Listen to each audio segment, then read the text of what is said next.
It's a great day to talk hockey with Grant McCagg on HabsCast. Welcome back to HabsCast. I'm here with Liam Maguire, and Liam, it's nice to have a Montreal Canadien on the Canadian Olympic roster, isn't it? Yeah, I'm so happy for Nick. I don't think Cole will get the same break on Friday when the Americans announce, although I hope, but and I don't expect Lane, although I think that's a miss by them, but maybe he'll be the 7th or 8th D, maybe. I don't know, but I'm elated for Nick, especially after last night's performance, because I know he hadn't been playing probably up to his standards, but yeah, man. Hey, what a day. What a couple days we got here to finish off 2025 and start 2026 with the World Juniors, the Habs, the Cardiac Kids, and now Team Canada makes their Olympic announcement. And you know, everybody's free. They're freaking or really happy about a bunch of names. So it's just an exciting time, man. Yeah. Yeah, there might be a few. Buddy. Oh, yeah, beautiful. Channeling my inner Paul Henderson and Yvonne 72. The 72 jersey. 72, replica 72. And I've got gorgeous. Yeah, well, I bet, eh? I think there's going to be a few Habs fans tipping a few back tonight there, Liam. It's honestly, like, I don't know why I didn't catch, like you did, that it was alphabetical order, but when they had named Cirelli, Hagel, Horvat, and Stone, I'm thinking to myself, geez, Nick didn't make the friggin' team. Yeah. And but then next guy that's named Suzuki, okay. Because there would have been a revolt in Montreal, I'm sorry. Third most points among all Canadian players, if I'm not mistaken, in the calendar year. Captain of the Canadiens, Mr. Clutch last night, obviously, with the with those goals. But I mean, he's done that countless times since he was snubbed from the Five Nations tournament last winter. And as Doug Armstrong said, I don't know if you caught some of his comments after, but he was saying, being playing in Montreal is next level. Being the captain of the Montreal Canadiens is next level. Yes, he hasn't been playing killing penalties in Montreal a lot this year, but more because of trying to manage his ice time a bit. I mean, he's already playing 22 minutes a game without killing penalties. So, and I've been thinking that too. Like, it was the main reason, Nick, just, you can't wear him right out. So, or otherwise he'd be killing penalties too. But it sounds like the expectation is that he will play a bottom two center role, I think, for Canada, and be a penalty killer and be asked to, play an all-round game, which he can, obviously. Yeah, I expect the same. Although, as we know, a couple extra forwards named here, and not everybody can play. So there's going to be some guys sitting, and I think potentially on a game or two, Nick may be one of them. I don't know if he's a guarantee on the starting 12 here. I mean, I think he's going to play. I think these guys will all get a game. I hope that's the way they intend to work it. It hasn't always been that way. So we'll see what they do. But most importantly, number one, he's been named to the roster. That's part one accomplished. Part two is to get there healthy, which will be good for us in Montreal, because we want them healthy and to get over to the Olympics and hopefully have a good showing, win a gold medal, and come back and lead us right back into the playoffs. So it just thrilled for him, like I said, Grant, and I'm sorry for the guys that are out. I don't agree with all the roster. We can get into that right now if you'd like. I'm thrilled for Nick, and I'm hopeful for Cole and Lane, and I'm just thrilled for Nick. I know he's playing games for sure. With any luck, every one of them, and I think that would benefit Canada. I believe he belongs there in the starting rotation. But given, you got a Tampa coach and you got a St. Louis GM, and you just it's hard to know. You're always going to favor your own guys a little bit, and it's tough sometimes to make changes and move guys in and out. But Nick's going to play, and I think whenever he gets a shot, whether it's right out of the gate or at some point during the round robin portion of this, he's going to earn a permanent spot there. He's that good. Yeah.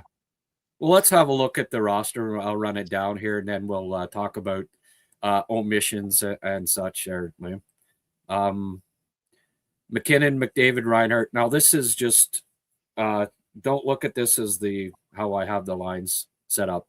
McKinnon, McDavid, Reinhart, Celebrini, Sid the Kid, Marner, Stone, Suzuki, Point, Marchand, Horvat, Wilson, Cirelli, Hagel, and then on defense, Taves and Makar, Morrissey, Theodore, Sanheim, Parayko, Doughty, Harley, and in net, Binnington, Thompson, Kemper.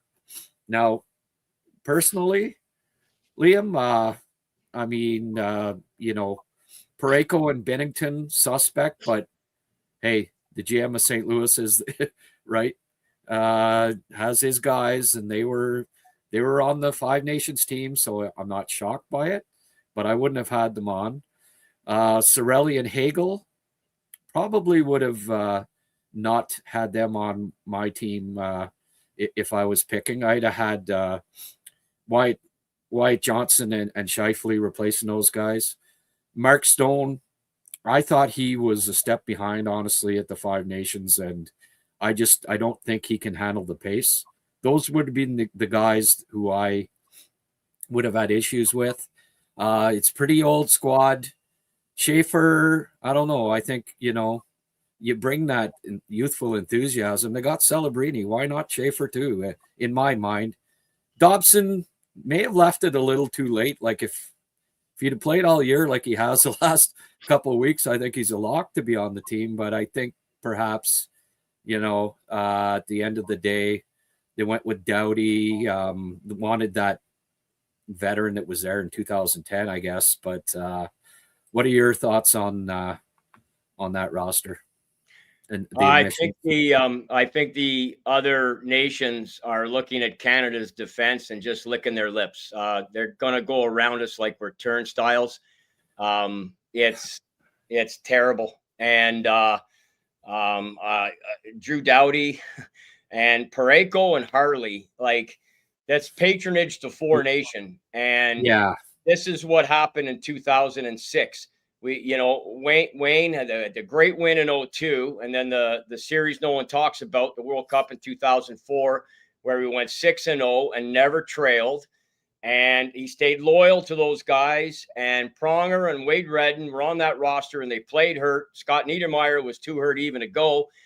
And they didn't inject any of the youth that was right there for them, including Sidney Crosby.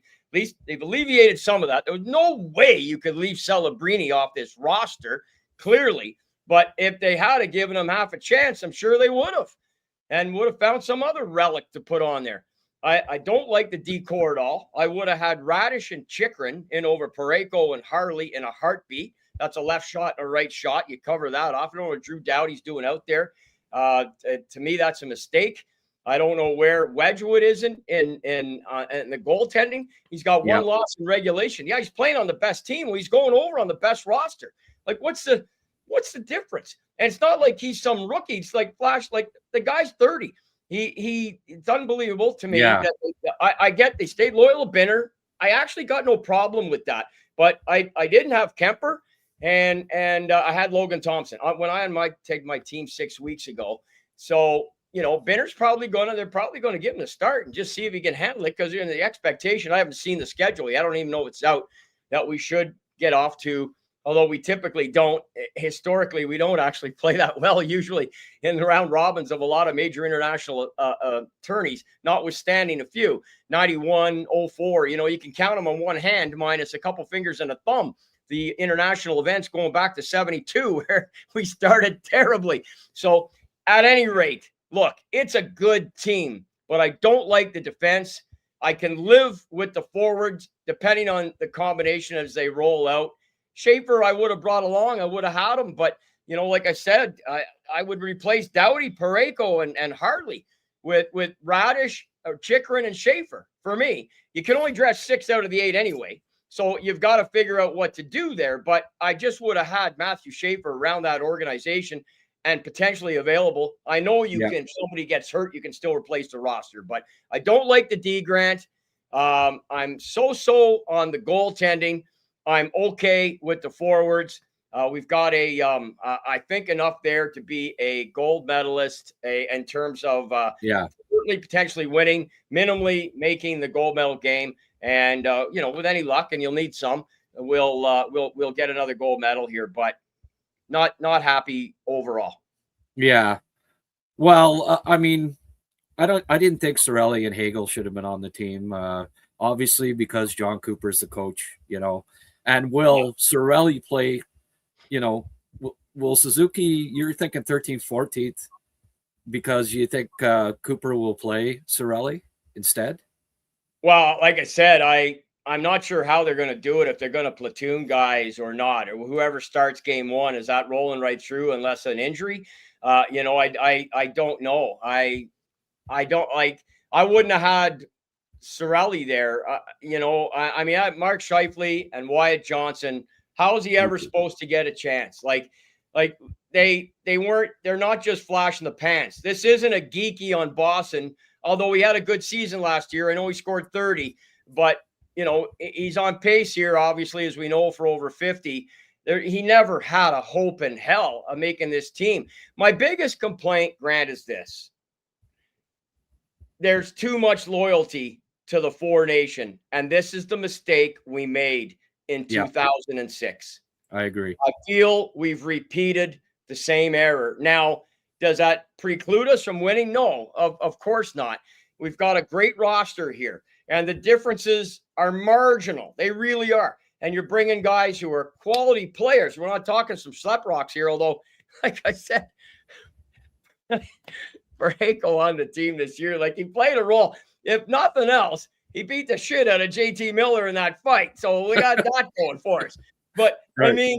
There's no fighting in this. You got Tom Wilson and Marchand in the lineup. No Bennett, that's fine. If out of the 3, they're bringing 2 guys to play that sort of role. Marchand's got the pedigree. Like I said, Grant, before the show, he had one good game in the Four Nation. These guys look good in the NHL. Who are they playing? Well, now you're going to play even these lesser teams. They didn't learn. If you look at the games, a lot of people are going to say, when we get enough water under the bridge chronologically here, enough years go by, that the 2014 Olympic gold medal team will go down as one of the greatest teams of all time. It'll never rival 76, our 76 Canada Cup team, but it could go right there. And if you look at the roster, maybe so. And we still needed a power play goal from Shea Weber late in the third to beat Slovakia. Or Latvia, excuse me. And 2-1. So funny with the trouble we had with them in the juniors the other night. But at the end of the day, I find the patronage to the Four Nation, dictated some of these roster spots. And I don't know what else Mark Scheifele has to do to make to get on a team. And interesting, as you said, just before you and I started here, we both were watching, and some people probably still are, the comments from the guys where Doug Armstrong, in alluding to Bo Horvat, talking about, he played with McKinnon in the World Championship last year. Hey, man, they lost to Denmark 2-1. Holy lifting. I'm not saying Bo doesn't deserve to be there. I didn't have him on my roster. It's just, what does Scheifele have to do to make the team? And I think that's a mistake not having him on. And I think Cirelli and Hagel are there because of John Cooper. Well, I don't know how you have Cirelli. I no disrespect to Bo Horvat, but if you're picking that type of player, for me, Sam Bennett has to be the guy. Sam Bennett has been the best in the last 2 playoffs, as far as I'm concerned. If you picked an MVP, he could have won the Conn Smythe 2 straight years, as far as I'm concerned. Is that not what you want on the team in the Olympics? Is the friggin' reigning Conn Smythe Trophy winner? Could they not find a spot with his grit? And just he always steps up in the big games. Sam Bennett. He's not a regular season warrior. We know that. But when the freaking game's on the line, I want Sam Bennett on my team.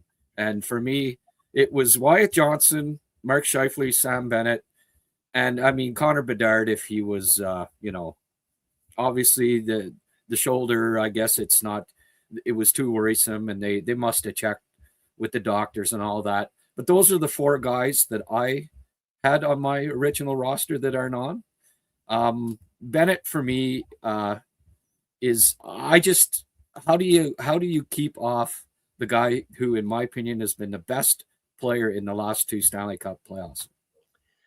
Yeah, that's again, it digresses way back, takes me back to they picked the team in '81 for the Canada Cup, and right out of the gate, Billy Smith was like the 3rd goaltender. He wasn't getting any looks. He had to take the extra spot in practice. They gave him 20 minutes in a pre-tourney game, and him and Scotty got into it. He came off the ice and gave Scotty the bird and told the media that he broke his finger in a shot, which was BS. And instead, we got Mike Liut. We all know how that ended because they were in love with Liut and they didn't like Billy for a variety of different reasons. Not saying there's guys here they didn't like, but they obviously felt with Marchand, and everyone's been bullish. So many people, anyway, on Tom Wilson getting a shot. And again, let's see is he going to play every game? Like 2 guys got to sit every game, Grant. So up front, right? So it'll be interesting to see how they configure the lineup. But look, at the end of the day, I think our forward unit is still going to be able to score enough once they get lineup combinations, figure out power play units and things of that nature. Our offense should still be okay. Not the least of which is because you got the 2 ends, Mems there, McDavid and McKinnon, who are in another world. So we should be okay there. I just don't like our D. And I'm sorry about the goaltending because I think Wedgwood deserved to be on that roster all day. And it is what it is. So now it's been picked. Let's go see like to your point about Bedard, there's no doubt in my mind. They must have conferred with him, Docs, everybody in Chicago. And it must be tenuous enough that it's just too iffy. And maybe if he is able to make it back, when we don't even know, we're supposed to find out in January, right? As a public, basically the update on Connor. Meanwhile, the Olympic team has already sort of precluded that by saying, well, he's not on the original roster here. So perhaps injuries may dictate otherwise. And if he's good to go, he could be brought in, but that would have to be a bad scenario right now, right? To be losing guys that would open up a spot for him right now. So again, like I said, no Sid, no Spezza, no Six, no Dion Phaneuf.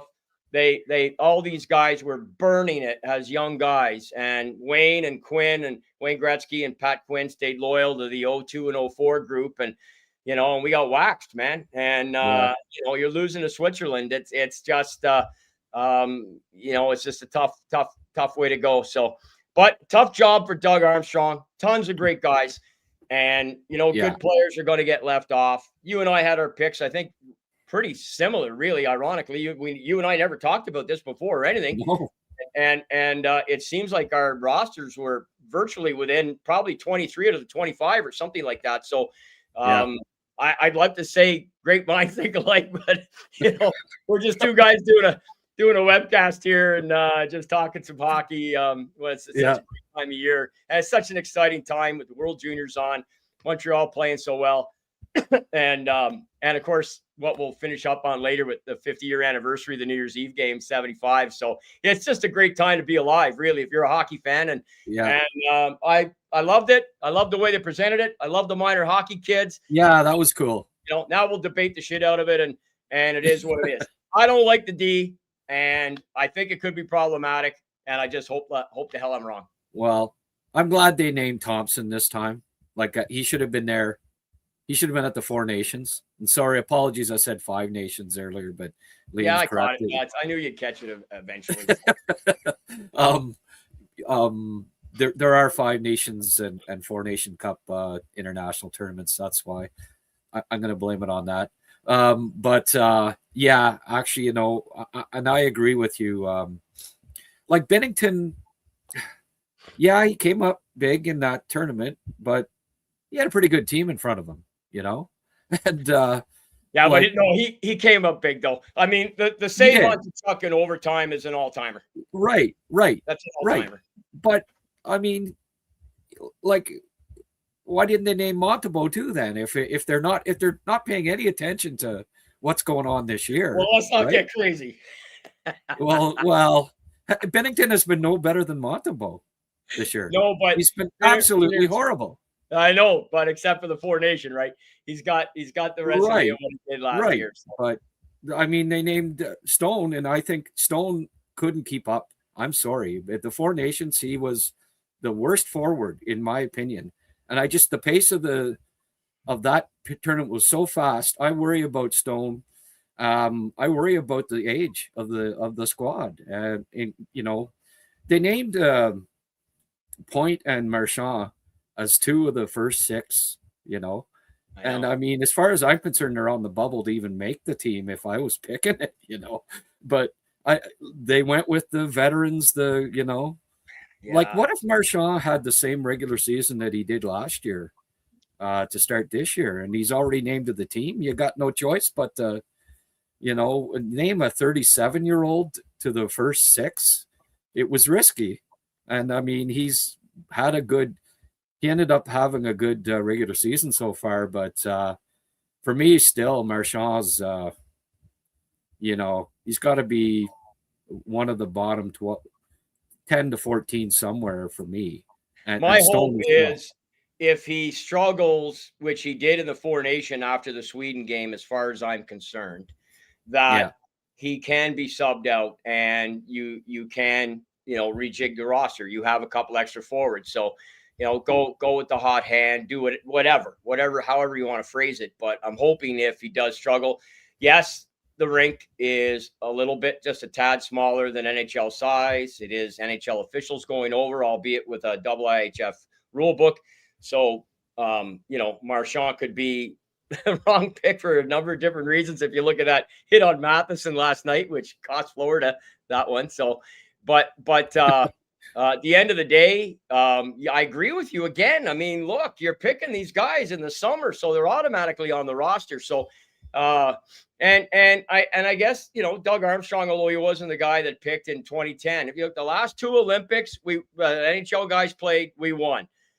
We won the World Cup in 2016, and now we won the Four Nation. So no matter who's been in charge, they've picked a group that have gone on to win. So at this point, it certainly behooves us to question them because that's the fun of it. I saw the first comment on here was somebody, I don't know what he was referring to, who the F cares or something. Well, go watch another show. Yeah, effing idiot. Like, we care. That's why we're on the air here.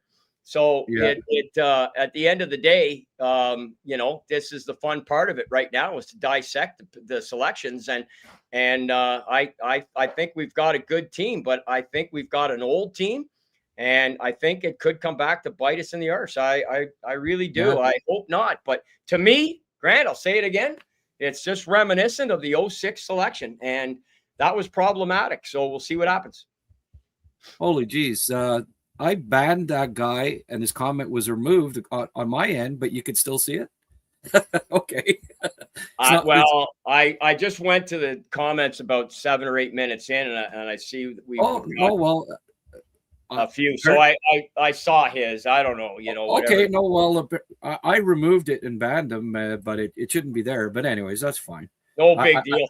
No big deal. Hey, listen, man, the slings and arrows, especially you, especially you on Twitter. You've got very thick skin and very broad shoulders, and I'm way better than I used to be. I wasn't good the first couple of years of Twitter. I was one of those guys saying, are you in Ottawa? Maybe we should meet for a coffee. Yeah, I feel that way a lot of times, especially the anonymous guys. Yeah, it's just gutless keyboard pukes. But you know what?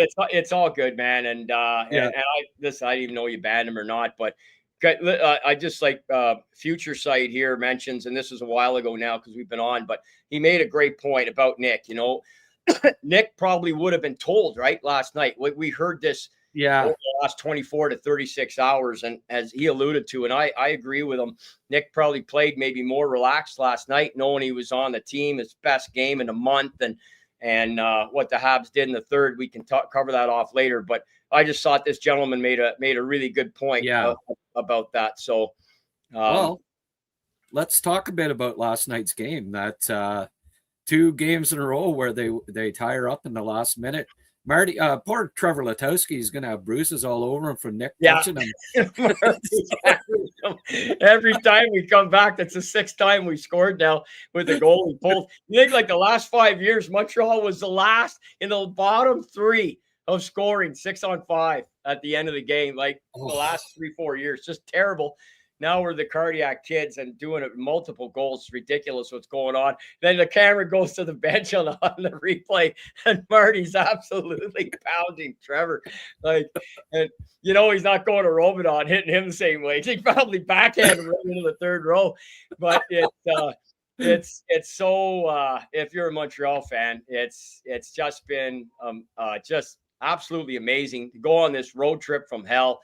So many tough games, so many tough opponents, and picking up the points they are. And you know what, Grant? I want to, can I just ask you something before we get deep into the Habs? And this is a conversation. I just went in, had breakfast with my daughter and her boyfriend. And we're talking about the selections and everything.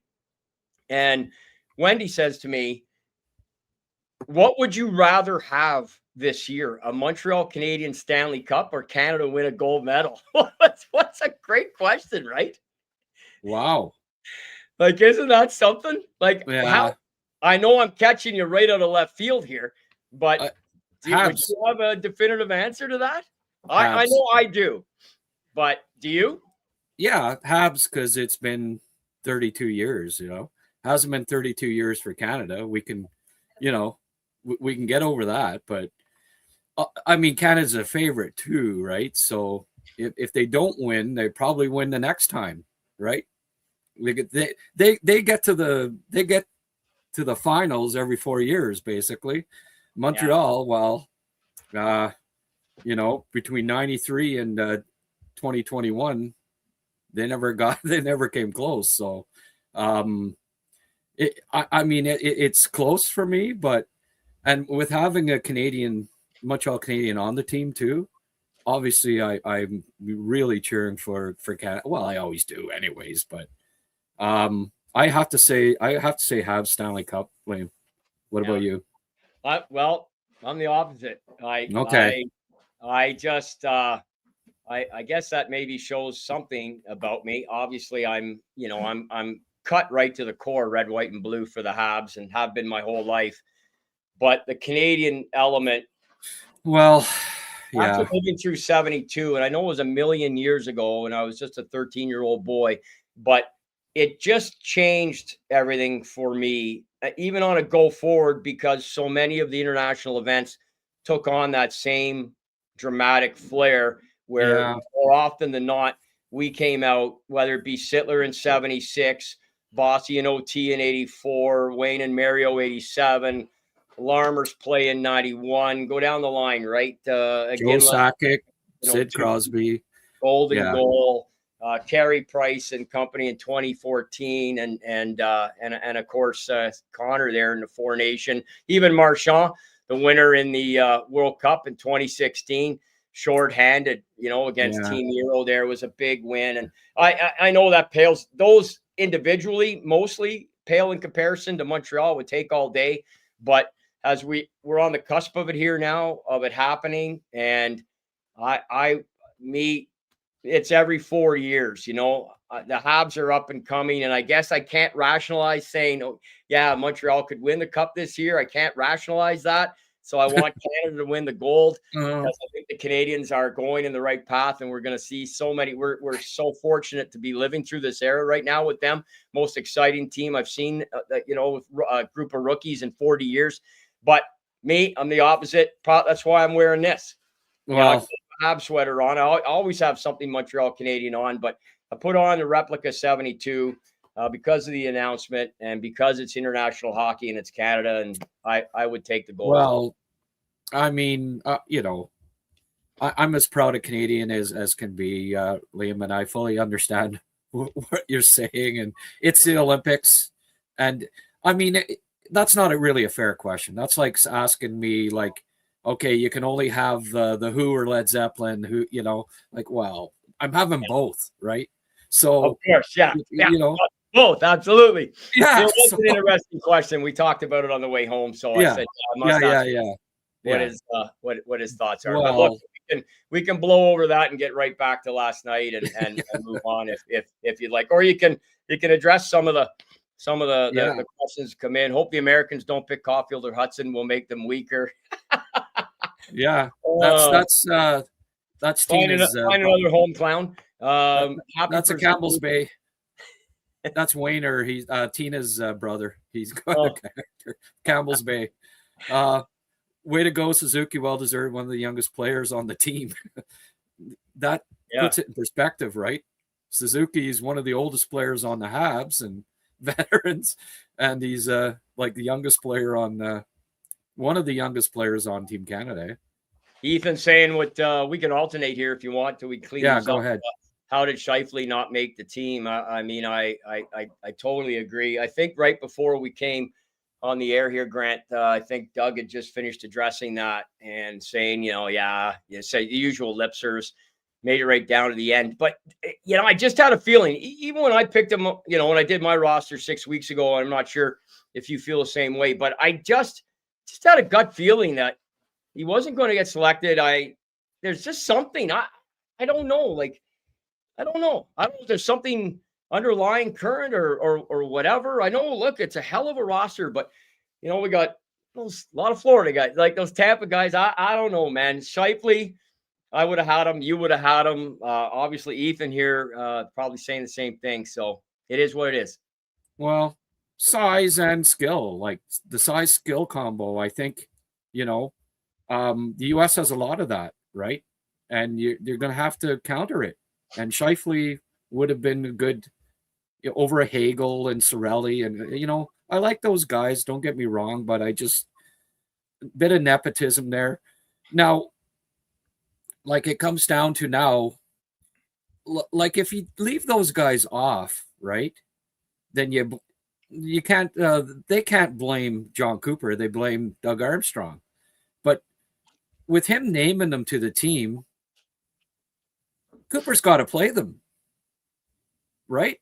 They're his guys. If he doesn't play them, then he's saying, you know what I mean? It's almost like they can't be out of the lineup because their team coach is the coach of the team. Well, it's going to be a big test, isn't it? I mean, there's always been some level of that's come into play in these international events, I suppose, because we've had coaches who would undoubtedly, and I haven't gone back through all the years and all our teams and measured all that up, but I mean, you'd like to think the way John Cooper is, and even when we were chatting recently, talking about how he gave credit to the Habs as being the better team the other night, and the better team didn't get the 2 points, and just the way he comports himself, and in his interviews, he's the longest tenured coach in the league, and obviously he's done his share of winning and everything. I'd like to think that when push came to shove, if one of those guys were not performing, that he'd be ready and willing and able and would activate and make the changes necessary. So yeah, that's all we can hope for, Grant, at this point. But Scheifele's out again, and he's probably, after they said they phoned everybody, including the guys who were on the bubble, and so they didn't hear it like by this way, and said they weren't on. So he would have heard at some point in the last 24 to 48 hours, and he must have gone home and just scratching his head saying, what do I got to do? It's a tough one, man. Yeah. And he, since, like, I don't have the point totals in front of me, but in this calendar year, Scheifele, top 10 easily. Yeah, he's been in the top 10 all year. I mean, he hasn't been, he might have touched briefly top 5, but I think he's sitting around 9th right now or something. I didn't check this morning, but he's been top 10 all year. He's been a top player really like the last 6 years, 5-6 years. He's been a top player. Like, I don't know. I don't know. It's You won't get an answer in front of cameras here. That's one down the road behind closed doors. And you know what cures everything, man? They go out and win the gold. We're all just going to say, well, you know what? Probably could have done it with a different roster as well. But here goes Canada again, just doing what we do. The last 4 major events we've competed in, we've won. So with our as close to our best players as we can get, notwithstanding some injuries and some 1 or 2 different selections. For the most part, 99%, 98% of whoever we can ice is the best. 2010, 2014, 2016, 2025. So there's 15 years, 4 events. We won them all. Hard to go back. Yeah. So we'll have to do the same right now. At least Konechny and Jarvis, they there's 2 guys that were on the 4 Nations that they, again, hard to justify them being on the team, but they're still really good players. Like all of these guys are friggin', Konechny's like in the scoring, top 40 scoring. Like the guys that are in the top 30 in scoring are left off the team, and you can't go wrong in picking the 12 forwards. Really, like the 14 forwards. Like as far as they're good, right? The Canadian team is going to obviously be. They have to be one of the prohibitive favorites to win gold. Well, there's only 2. No, there's no way the Swedes, Czechs, or Finns are winning a gold. There's not a chance. Not a chance, in my opinion. This is without Russia. This is Canada, USA, and even with Russia, who knows? Because they've been colossal disappointments in best on best. I mean, they got 1 win. That's it in a best on best. They got the 81 Canada Cup. That's all they got. They got a bunch of other, world championships, and they win the gold medal in non NHL years, and that's all they got. So, but still, they would have iced a formidable team. It's just they haven't been able to really compete and do anything with it for a long time. Having said that, I think the Americans had for the last 30 plus years have been ascending to the level of our number 1 rival anyway. So it's, I think that's been pretty illustrated, especially with the 02 and 2010 finals. The that round robin game of the Americans in 1998. I know people don't remember it, but the save Patrick Waugh made on Brett Hull, they had a 5-on-3. Brett was in his office, and I still don't know how Patrick Waugh made that save. And that was just an unbelievable game. And, we've played them, obviously, 4 Nations just last year. Both those games were unbelievable. So they're the team. I don't see Sweden or Finland coming up here at all. Well, I think we got a soundbite there, Liam. Swedes, Finns, Czechs don't stand a chance. That'll be well, hey, it's 1 game, though. Right. And I mean, anything can happen except the Czechs weren't going to beat Canada at the Nagano Olympics either, Liam. Right. Well, had we played hockey, I don't think they would have. I never. It's funny. I never even considered a shootout when I watched that at 4 a.m. in '98.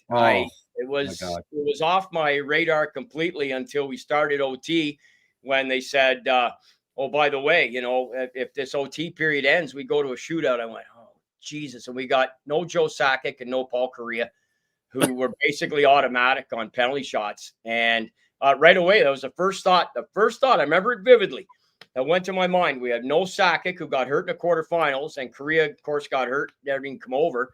And they were almost automatic on penalty shots. Instead, we put out Ray Bourque because he could hit a lot of targets in the All-Star game. And Mark Crawford leaves Gretzky on the bench because Wayne beat him like a redheaded stepchild all through minor hockey.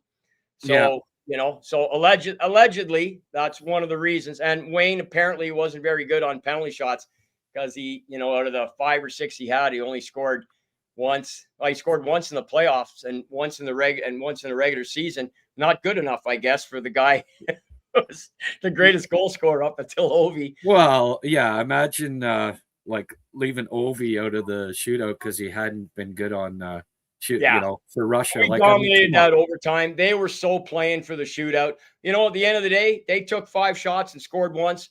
We took 5 shots and didn't score. And it's that'll be a second guessing thing. It'll go on forever. But it is an interesting dynamic when you get into that. Won't be the case, right? That now they'll play it out. So even they took enough grief, even from that side in the IIHF and the IOC, that come on, we can't be deciding a gold medal like that. So yeah, even though that was a semifinal game. By the way, I don't know if you watched that gold medal game where the Czechs beat Russia 2-0. The shots on goal were 22-20. That's the most boring hockey game I've ever seen in my entire life. Yeah. It was absolutely brutal snooze fest hockey. That's what you had for a gold medal game in 1998. Peter Sabota, remember? He got the gold medal winner. He scored the first goal for the Czechs. Pretty big moment in his career. How could I forget, William? It was so exciting. And by the way, The Who better than Led Zeppelin. Okay, well, I don't know. It's tough. I can't choose. I never got a chance to see Led Zeppelin, but I saw The Who several times, including 1982 in Toronto, which by far the most violent concert I ever attended. There were brawls everywhere. Really, eh? There was so much fighting. Were the mods against the punks or what? You know what? It was a hot day, and it was a long day, and there was a lot of alcohol consumed. And if my buddy Peter Oliver's watching the show right now, he was in 2 scraps. He lost a tooth. And it was just a shit show. But I'll tell you what, The Who, when they rolled out those big ones there at the end, it was earth shattering. I would have loved to have seen Led Zeppelin, but the Who, and I don't know if you'd call 82 their prime. I think they'd already been been going for a while. But man, oh man, that was a very violent show. Yeah. It was a lot of fun. Well, Keith Moon wasn't. It's only 43 years ago, Grant. Yeah. Well, I was scheduled to go to Led Zeppelin was starting their North America tour in Montreal, and I was going to that concert, and then John Bonham passed away, so I never got to see Led Zeppelin either. So one of my life's regrets for me. But who's next? Well, if you had to pick, hard to beat that album, as far as I'm concerned. Yeah, they had a couple of speaking of losing, iconic drummers, they did as well. They just chose to, that's what I said. 82, Keith was already gone, right? Keith was gone. I don't even know who drummed for them that day, but it was the the Roger and Pete show for sure. Oh yeah. Who's the other guy? Entwistle, I think. Entwistle was a hell of a bassist too. Yeah, best of all time. I'm not a huge music guy, but I've been to a few great shows, and that one, I mean, it's just there were so many fights. Like it was crazy. Joe Jackson, I think, opened up, and they kept throwing stuff at him. Like, why would you book him to open for the Who? Yeah, and they were throwing stuff on stage, and he said, "Hey, if anybody throws anything else," right at that time, this hot dog just covered with mustard came flying out of like the 5th row, right across the side of the head. And the hot dog's just slipping down his face and a big thing of mustard all over it. He said, "Oh, I'm out of here." And he took the band off the stage, and they're still whipping bottles out of him and shit. Oh, wow. Oh, and then they just turned back to fighting. Got to wait like 45 minutes till the Who started, so everybody just started fighting again. It was absolute pure insanity. I don't know if anybody watching this was there, because some of you probably weren't born, but it was craziness. Joe Jackson had a penchant for fighting with squabbling with the fans too. Yeah. I could just imagine. Wrong crowd, man. Wrong crowd. Like I figure if I've talked many times with the guys I was with there and guys I met some friends after. No cell phones in those days. I don't know. It was like 60,000 people. I don't know how we found each other, but somehow we did. And we hooked up and there's so much beer drank that day. I drank so much, but I picture being on the stage looking out and seeing just the wave. Oh my God, there's a brawl over there. 20 guys going, oh, there's another one over there. Like we wormed our way up to me and my roommate, Kevin Shields, wormed our way up through the center, like on the floor to try and get through. You have to have your head on a swivel. It was just craziness. Anyways, enough. Did you get into get into one? Or? Oh, I threw a couple shots in self-defense. Okay. Because I was surprised that it was somebody else that ended up you were Oh, my buddy Peter Oliver was a noted pugilist. I was not. And he was in a couple of bell ringers and he ended up losing a tooth. And he didn't care, but it was a very violent show. I mean, I saw the Doobie Brothers. I saw some mid-70s acts as a teenager that I saw a big drug bust in front of the stage in 75 that it took about 2 years to get over the trauma of, oh my God, they're hauling these guys out of here. It was, it was a different era, man. Yeah, for sure. Oh man. So last night again, I guess we should get back to the Habs here, right? Yeah. Hey, you want to clean up some of these messages, Grant, or no? There's a pile of people commenting. Yeah. Well, I was getting to a few here. The guy's not a 200-foot player. I said it. Yeah. Well, who's that? VDAC. He always has a different opinion. Who's he referring to, though? What's that? Who's he referring to? Shifley. Oh, Shifley. No Shifley, thanks. The guy is not a good 200-foot player. Okay. Yeah.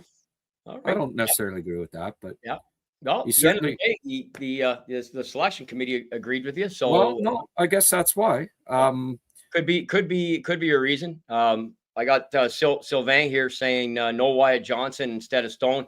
Would have liked Wyatt and maybe ahead of Mark Stone. I know you're really concerned about Mark's foot speed. I am too. I know he puts up the points. I think he's third or fourth in points per game because he was injured, right? He's come back and even though Vegas kind of slipping a little bit lately, but him and Marner both, Mitch hasn't had the greatest of seasons down there either. I mean, he's on pace for what? He's at like about 82, 83 points. It's a good season, but it's not like where he was, a couple years ago there in Toronto with the big breakout. And I don't know, man.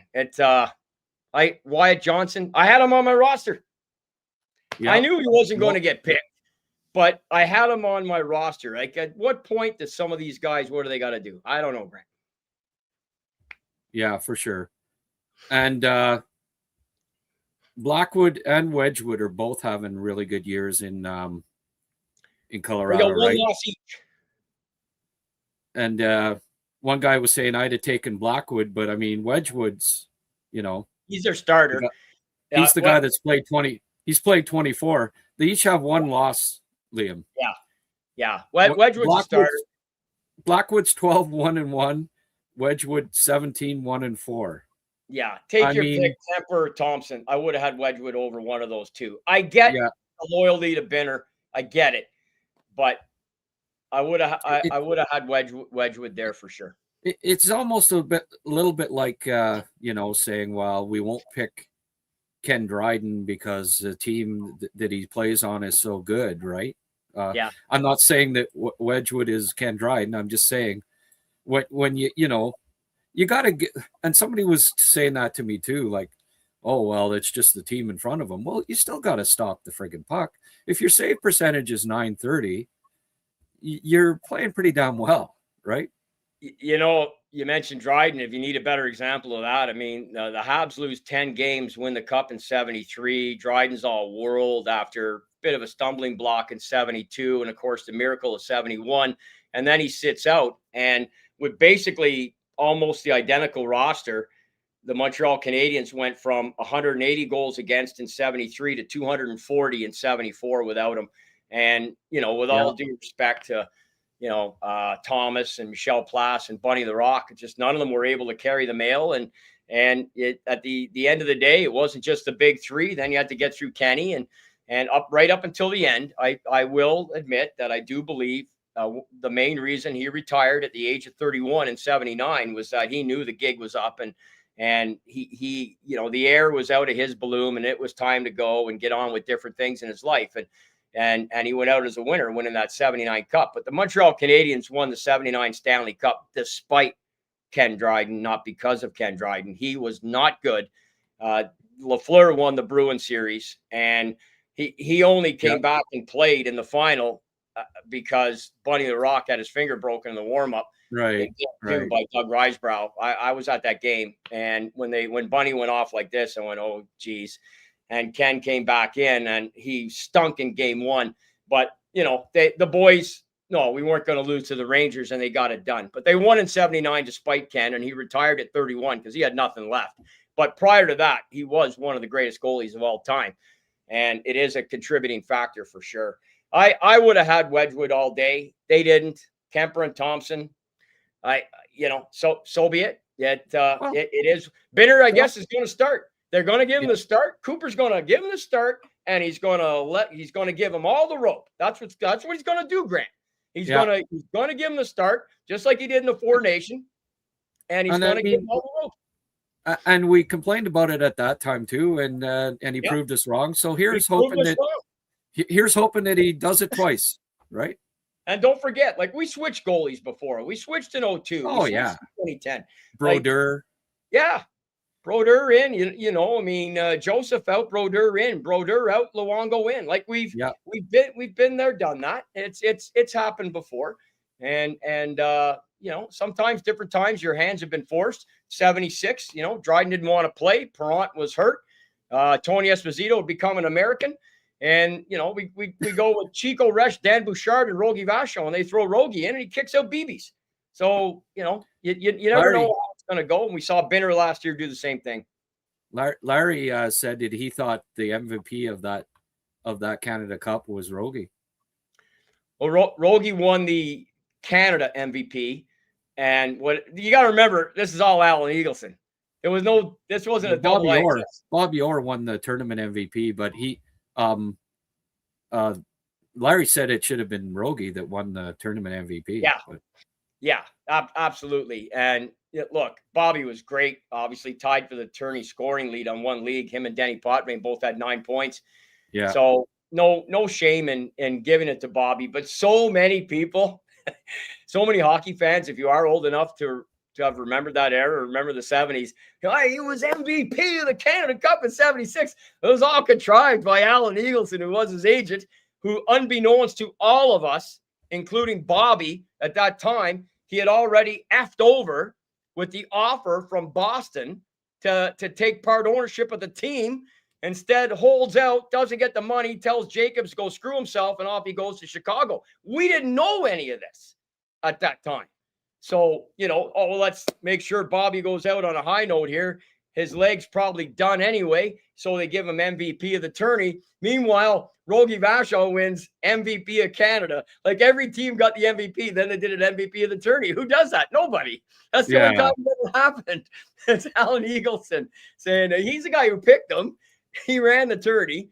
It was okay, $2 for you guys and $3 for me. But, he put on a great international event, But, speaking of Alan Eagleson, I got a little something here to show you.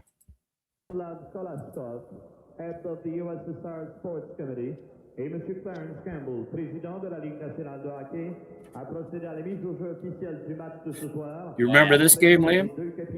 Yeah, vividly. There's Sam Pollock beside him. Yeah. For some friggin' reason, Eagleson's there, but that's there's Jacques Courtois on the left. Okay, and there's the Russian guy, and there's Clarence Campbell. Yeah. I don't think Ivan even shake Clarence Campbell's hand. I don't think he did. And then I like the Soviet guy shoots the puck away. Ivan goes and gets it. Yeah, brings it back. But that was the start of the famous tournament, or not tournament, the famous 75 New Year's Eve game between Canada and the Soviet Union. Still considered one of the all-time entertaining games in history, mainly because, I mean, Montreal absolutely dominated that game, but Tretiak, you know, I think the shots were 38-13, were they, Liam? And Tretiak stood on his head, and Kenny always kind of had to live that down, you know, giving up. He'd let in 2 goals in the first 6 shots, and Montreal had outshot them like 30-6 at that point, and the fans started to get on him even at the end of the game. It was too bad, because really, you know, like all of the goals were like from about 3 feet out, like we're close in. It wasn't like they were, you know, he was a sieve on them. The Soviets made the most of their chances in that game. That was their style. You know, they got outshot every game, but they circled back and regrouped so often. And they still had, I've never tracked it with a stopwatch, but they still had a lot of possession time. I don't think that night necessarily it wouldn't have been as much as Montreal, because it was an absolute, like Dick Irvin is fond of saying, who opens up, you know, our shows. So nice to have his voice do that and connect with him still over as he, you know, in his latter years here. But as he's fond of saying is that, look, it's regarded, so many people call it the greatest game. They were outshot 38-13. You didn't even have to clean them. Montreal's end at the Zamboni at the end of the period. I mean, Dryden had 7 shots on net after 2 periods. The Russians had 4 in the first and 3 in the second, and they scored on 2 of them. And Ken gets maligned. You know, he's falling asleep back there. And then he, you know, gives up the tire in the third. I think it was Mikhailov, not positive, but I know Harlamov got the second one. I can't remember who got the first Russian one. Alexandrov, I think, scored the third. Did he? The okay. young guy. Yeah. I think you're right there. But, you know, it was a Wednesday as well. Everything right now in terms of the day of the week is exactly as it was 50 years ago. And I remember watching vividly in our back kitchen. Of course, still, you know, just after Christmas, we had my Uncle John and his Aunt Gail, the family were there. We were all in the back kitchen, huge Hab fans, and watching this game only 3 years after the Summit Series. So still a lot of emotion, you know, towards Russian players and Russian hockey. And here we are, you know, you're playing the Habs, who were having a good season. Nobody knew what was about to start that season and the next 3 with the 4 in a row, but we knew that Lafleur had become something special, and they had so many great players. Cornway still was a big time threat. He scored in that game, obviously, and you know, we were full measure for the lead, but you get up 2-0 as quick as we did, and it was frustrating. And then 3-1, not to come away with a W, but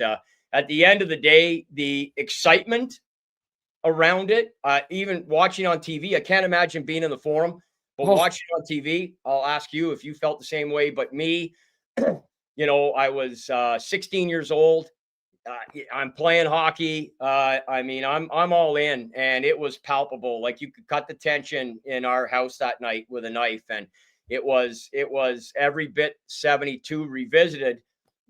Yeah. And it felt that way to me. Like, if we had a loss to them, it would have been crushing, just like it was in 72. I know 72 was a month and 8 games, but I felt like we had all 8 games into that one night, you know, that one New Year's night in 75. And it was incredible theater. And Tretiak, I always say, you know, he had 2 shining moments, really. Well, 3. You want to give him the opening game of 72, New Year's Eve 75, and the 81 Canada Cup final. I mean, if people, I'll say this, Grant, you know, because a lot of people say it, they watch Tretiak. Tretiak appeared on television in North America 22 times. That's it. Okay. That's not insignificant, but that's over 12 years. From 72 to 84. That's if you saw every single game that he played that was available to see. He played 22 times in North America on our TVs. Right. So And many of those games, he was horrible. I mean, he was terrible. Michigan replaced him there in the one tournament. Well, he was replaced in the 79 Canada Cup. He was pulled in Miracle. He lost in 76. He lost in 72. Like, he lost. Yeah. He lost way more big games than he won.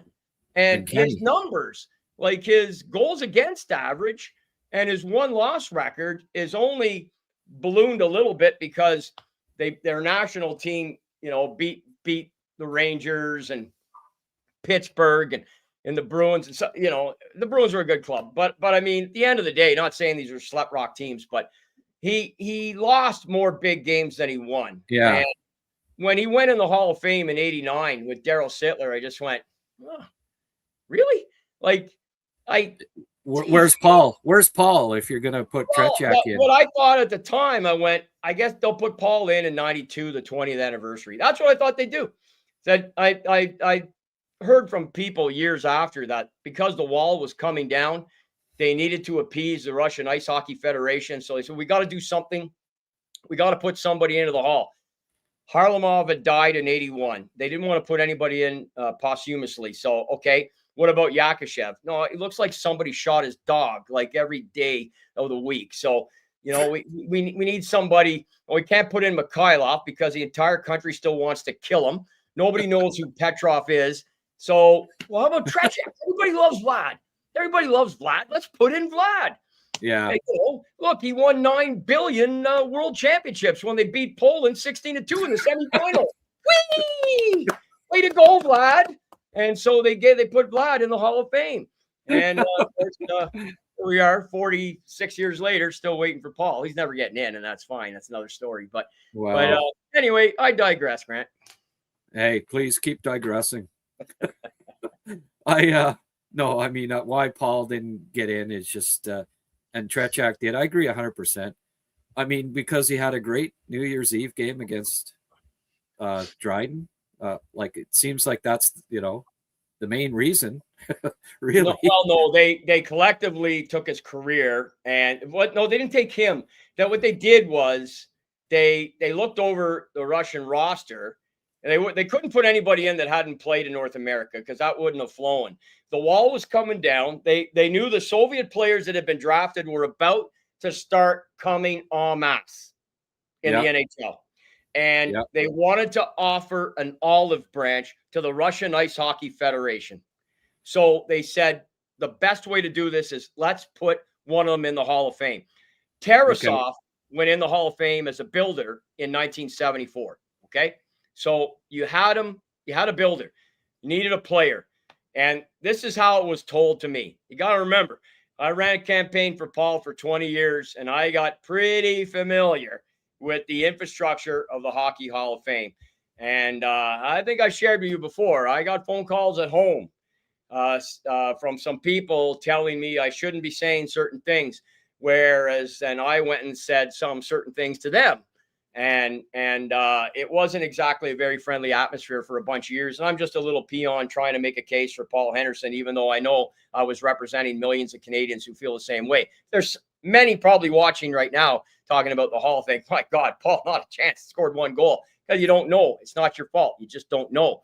But at the end of the day, Tretiak went in because they needed to put somebody in to appease the Russian Ice Hockey Federation, politics, to offer the olive branch, say, yes, we will welcome and take care of your players who are going to come. We'll make sure that Krutov gets lots to eat, and you guys will have a really nice time in the NHL. And some of you maybe will win a Stanley Cup, and a bunch did, right? So away you go. But that's how Tretiak got in, because they went down the pecking order, and if Harlamov had still been alive, it would have been him. Trust me. Now he's in anyway. They put him in 15 years ago, but posthumously, obviously, he died in the car accident in 1981. But that's how Vladislav Tretiak got inducted and why. Okay. Kenny Jones was on the drums for the Who. I knew that. Thank you, Tommy. Yes, Kenny Jones replaced Keith Moon, when he passed away. But I never would have got that in a million years. So I appreciate as soon as I saw it, I knew it was in the back of my head, and there you go. Thank you, Kenny Jones. But it was just. I mean, I went back, Liam, and I got a 23-minute tape here, and we're not going to have time to because I know you got to get going. You got a gig tonight. We're not going to have time to play it, unfortunately. And I noticed that the sound's not very good, and there's some really good sound bites from Dick and Danny in there. What I will do for everyone here is I'll put it up on my Patreon page or YouTube. I'll put the video up today, and people can watch it. I made a 23-minute highlight of the game, which is very entertaining. There's some great Danny Gallivanisms in there. Danny always had some. Of course, he got a cannonading shot in there. He didn't say drive this time. He said cannonading shot, but he did say cannonading, which is always paraphernalia and cannonading. And what were some of your favorite Danny Gallivan? Well, you'll never beat LaFleur coming out rather gingerly. Yeah. That's probably the number one that'll stick with me. But the Savardian spinorama. There you go. The puck caught up in his paraphernalia. What was the one that you found there from New Year's Eve that he said about the second period? A degree of quietude. Oh man, yeah, because they went a big stretch right without a whistle. Yeah. But the crowd was absolutely crazy. Like every time well, they were Canada, but the Habs had a chance, and there was tons of them. The crowd was just nuts that night. You went to a lot of games at the Forum, and you were probably too young at the time or whatever, but that's one game. If I could have gone to the Forum, well, there's a lot, but that's one that I wish I could have been there for. I actually went to my first game just 8 months before that, in May 175, game 3 of the semis against the Sabres, LaFleur's first playoff hat trick. And he scored his third goal on an end-to-end rush on a delayed penalty. Montreal beat Buffalo 7-0. They ultimately lost the series, but I was there that night. That was my first ever game. I was there 344 times in 21 years. 78 of those were playoff games. And I was of an age to go, but there's no way Dad was going to buy me a ticket. I was 16. Was much, I don't even know the price of what it would have been. I don't even think so much it was a cost, just the incredible demand to get a ticket. There's even the standing room, the famous standing room of the Montreal Forum. I would not have been able probably to get a ticket for it. Plus, it was New Year's Eve. It wasn't a good time as a young teenager to go. Whereas, during a playoff game in May, it was much more. And I had gone to one other regular season game to start that season. I went to the playoff game in 75, and then the start of that season, I had gone to a game actually against the Philadelphia Flyers, and then by 77, I was going 20 times a season. So, but I wasn't at 75. I just watched it like you did, and it was forever. Yeah. It's amazing that it's 50 years ago. As you know, Grant, I made a real quick shot to try and get a couple of the guys on the air. Some doctor appointments. I never heard back from Yvon Lambert, but I was chatting with Murray Wilson. He's driving down to Florida, so he couldn't join us. But he took the first penalty in the game. If I'm not mistaken, I think it was 38 seconds in. I always think I remember that. Well, why don't we play that? You got it? We're right here, yeah. I got the start of this, and I mean the sound isn't great, but we can talk. We can watch a bit of this, William. It's pretty cool. Oh well, let's watch it, man. Watch the way this starts and watch the hit Murray throws. I haven't seen this in a long time. Yeah, it's pretty cool. Well, let's watch some here. Because it's just. So we got the anthem and everything now here too. No, this is after the anthem. They exchange gifts. Oh yeah. I got this because of the sound. It's too bad that we can't really hear it. But they each had their gifts, of course, right? Yeah, Jimmy Roberts. There they are. Yeah. They're showing that, but there were 6 players that the Habs. Okay. Look at that. Was that not a penalty? That's probably why Muzz came right over and smoked him. Is this right at the start of the game? Yeah, this is the first shift. I'll just stop it for a sec. I thought it was so cool, Liam. Like LaFleur started at center with Wilson on the one wing and Gainey on the other. Was how Scotty started the game, and I'm thinking, okay, that's a little different, eh? But it was only the one shift. You know, he ended up having Gainey with Lemaire and LaFleur was the top line. I've got the roster here, and it's kind of cool. Gainey, Lemaire, LaFleur, Shutt, Mahavlet, Cornway. The kid line obviously was together. Lambert, Riseborough, Tremblay, and then Roberts, Jarvis, Wilson was the fourth line. And usually Gainey was on with Jarvis, right? But for this big game, I think they figured, well, you know, got to check Harlamov. You know, he's going to be out there. But watching that game, Harlamov was so quick, eh? Man, what a skilled friggin' player he was. Well, I didn't think he was any faster than Cornway. I think he possessed a little better puck skill, like in terms of his shot was nowhere near Yvonne's, and I don't think he was any faster, but his dexterity and his puck handling, he was quick. His play down low, you know, finding guys was probably he was ahead of Yvonne in that sense, I would say. But I mean, you know, you don't lose taking either one of them in their prime, and he was just a superlative player for sure. Yeah. Obviously, he was blazing fast. There's no question, and scored a big goal in the game. And it is interesting to look back and see what Scotty did there. And you're right, it probably factored in that he thought that line would end up a lot against the Harlamov line, and Gainey could skate, of course, and he could allow Guy. Jacques hadn't really gone into full on. He was transitioning, right, to be that sort of 200-foot centerman. I mean, in the early 70s, he was counted on to be Montreal's next real big goal scorer, right? Like you had Cornway flying, but Lemaire was right there with him.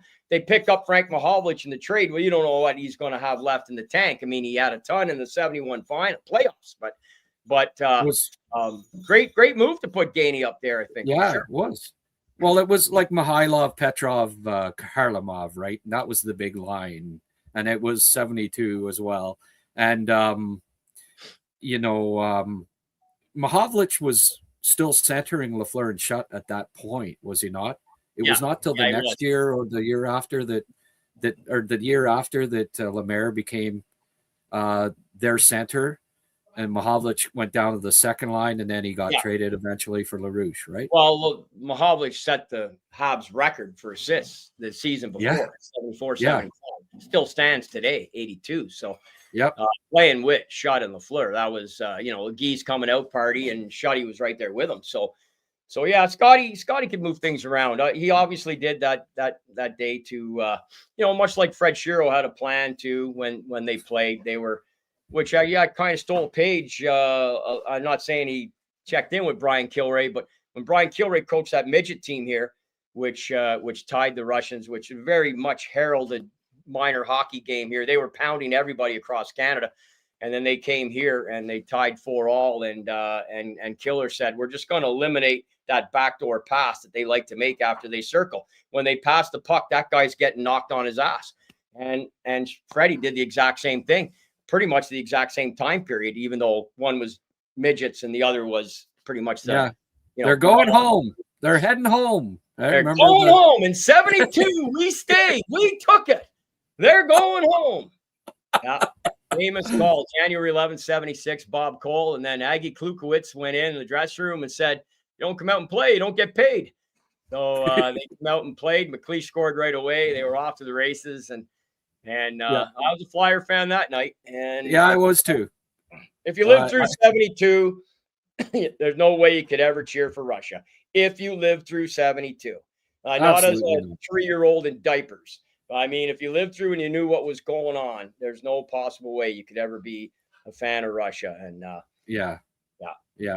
no, it was okay. Well, we'll get back to this. We never did finish the shift. This is the very first shift of the game. Like a foul. Yeah. Murray. I wish the sound was better, but you can still hear the crowd. And then there's Murray giving it to him. Yeah. Right there. I'm talking to him on the phone yesterday. They got to show the highlight of that? Yeah. No way. Yeah. What's that? They got to show the replay of Muzz's hit? No way. No, there's Shutt's goal. Oh, you got all the little individual highlights, eh? Well, I thought like stuff that just stood out for me. What? Sorry. Yeah. Well, there's another angle of I think on the replay. Maybe I'm wrong, but I thought there was another angle that clearly showed Muzz. When I say Muzz, I mean Murray Wilson coming in and just who'd he hit? Was it Vasiliev or? I'm not sure, Liam. Here was Shutter's goal. Yeah, you can see why he scored 60, eh? What a shot! Yeah, that beats today's goalies. That was a beauty. Oh yeah, shot's beating anybody, man. Yeah. Like people talk about the goaltending in the 70s and 80s. Are you watching the guys today? Holy lifting! Yeah, some of these goaltenders today are terrible. I know, eh? You know, it's just good they're big and they got equipment like they look like Michelin men, and these guys are still beating them like nothing. So it's give me a break about the goaltending in the 80s being terrible. Have you seen the guys today? Holy lifting. It's crazy. Well, and you had half the net to shoot at back then. Yeah. The and even though you don't now, I know the goal scoring's not, it's down. It's about 3/4 of a goal down. That's it. Yeah. Anyway, I know we missed all sorts of people's comments here, and I'd love to check in with a bunch of people, but I don't know how. If I can go online after and chat with anybody after tomorrow or something who's left a message here, but I think some of it's just comments and whatnot. But Dick and Danny, Svarty Spinorama, yeah. I'll get to a few there later, Liam. Too. What's this? Missed the team you would have liked the roster because virtually anyone on the roster you like to pick. Yeah. Well, we'll keep on this game for a bit, but Yvan Lambert, there was his goal. Going back over this, he may have been the best player on the friggin' on the Habs that night. He had more chances than anybody. He was, for a guy that, I thought, okay, he might struggle against the Soviets because of their speed and this and that, because Lambert wasn't a burner. He more than kept up that night, and he was excellent. That was such a great line, and they were all so effective, and they all could score. I mean, everybody could score 20. Yeah. I think Mario was only 19 at the time. Yeah. Which is crazy. Yeah. They were a great line, and Lambert scored a lot of big goals for Montreal. Oh God. He scored a lot of big ones, man. I always like to tell him. He loves it, when I tell him this, that the last NHL game that Gordie Howe ever played, Yvan Lambert got the game-winning goal, and of course the too many men on the ice game where Guy tied it up. Yvan scored in overtime, and he scored in this game. He scored 3 or 4 other real big ones for the Habs, and he just scored a lot of timely goals. And he was a consummate Montreal Canadian. He really was. They picked him up in waivers, from Detroit. Did you know that? Crazy. Yes. Yeah. I mean, he was coming off a 50-goal season. He led the American Hockey League in scoring. Yeah.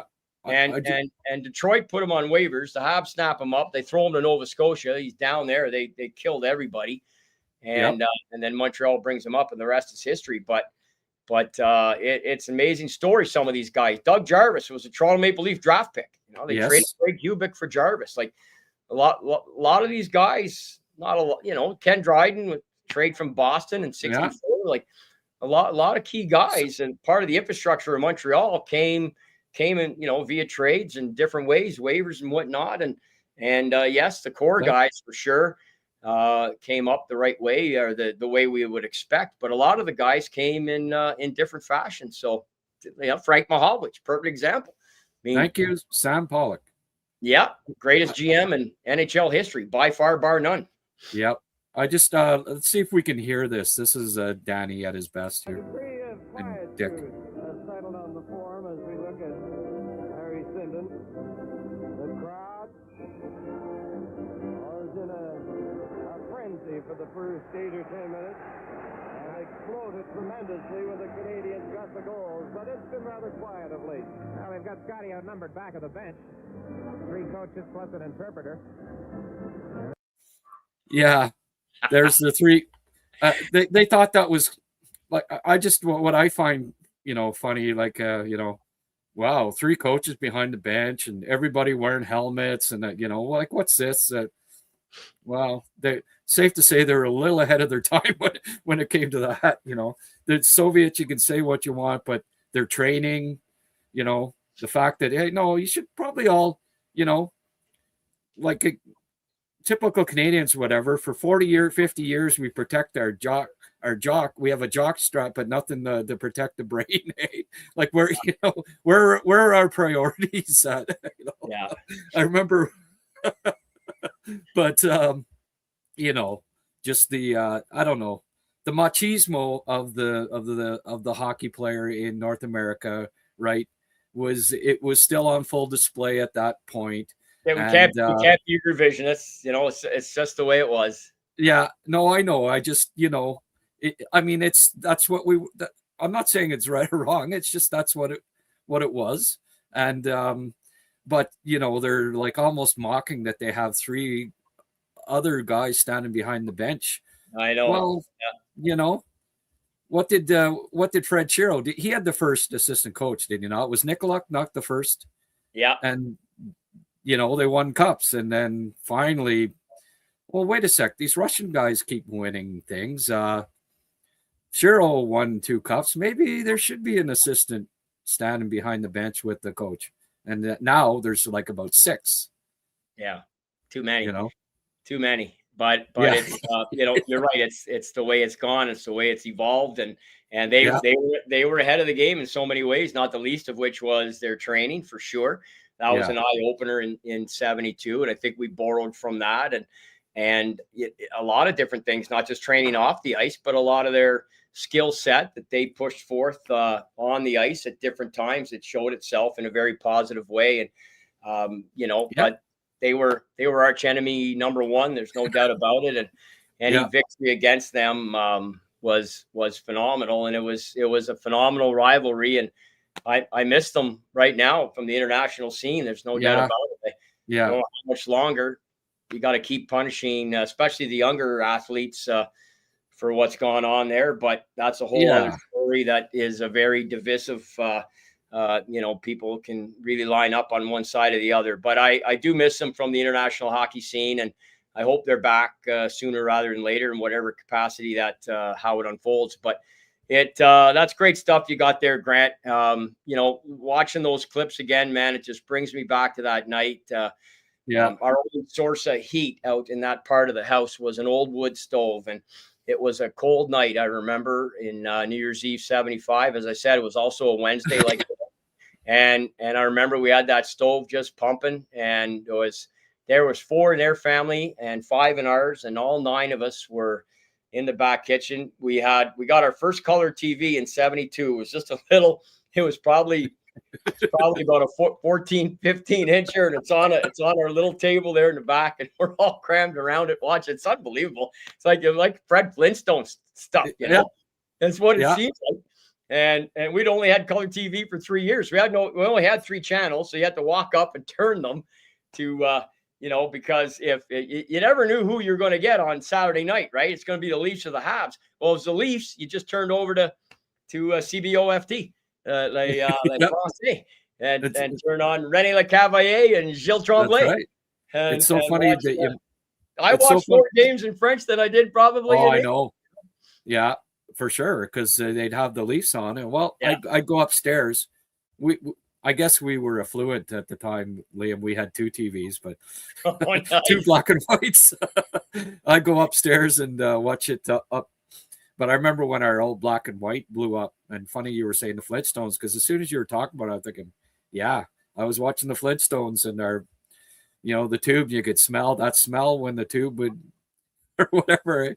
And frig, I was so disconsolate because I didn't get to watch the rest of Fred Flintstone that night. But didn't Boldarov play on the New Year's Eve game? I think you're thinking of Balderas. And no, he wasn't on that team, right? He wasn't even Russian, like he was Belarusian, I think. Well, Balderas? they had all the states, all the breakaway states now that have moved on. Were all part of the Soviet Union at that time. He did later play for them, but no, he wasn't. He on the Red Army. Yeah. He did play. Yeah, he did play for sure for Russia.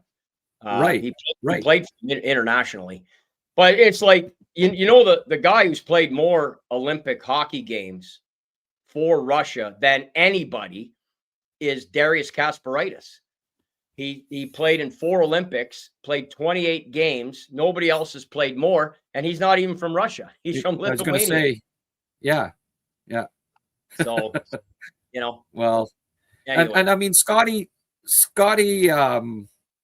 was really respectful of the Russian, some of the things they were doing. He went to Russia, I believe, and studied, and I picked up some of their things, right? And Larry was telling me about how all of a sudden one friggin' training camp they had to do crazy amount of calisthenics and cardio and stuff, and then what's going on here, But hey, everyone does it now, right? Oh yeah, like I said, we definitely took some things from them. There's no doubt about it, and I know they've always spoken about the Canadian heart and the will to win and playing to the final buzzer and horn and siren or what have you in the final second of the game, and that just all started 72. Like 72 was the godfather, the grandfather, however you want to call it. All international hockey that we know today, where best on best play, its origin to 72, and they tried to take a page from us, but they like I said, they had a good run. They just so rarely won anything in a best on best. And when people talk about the Russian 5 and all that they did, well, it took Scotty having to break them up. Like when Detroit won those first 2 cups in 97 and 98, he broke up the Russian 5. He kept them together in 96. I know no one remembers this, but they played that first series in the playoffs in 96 against Winnipeg.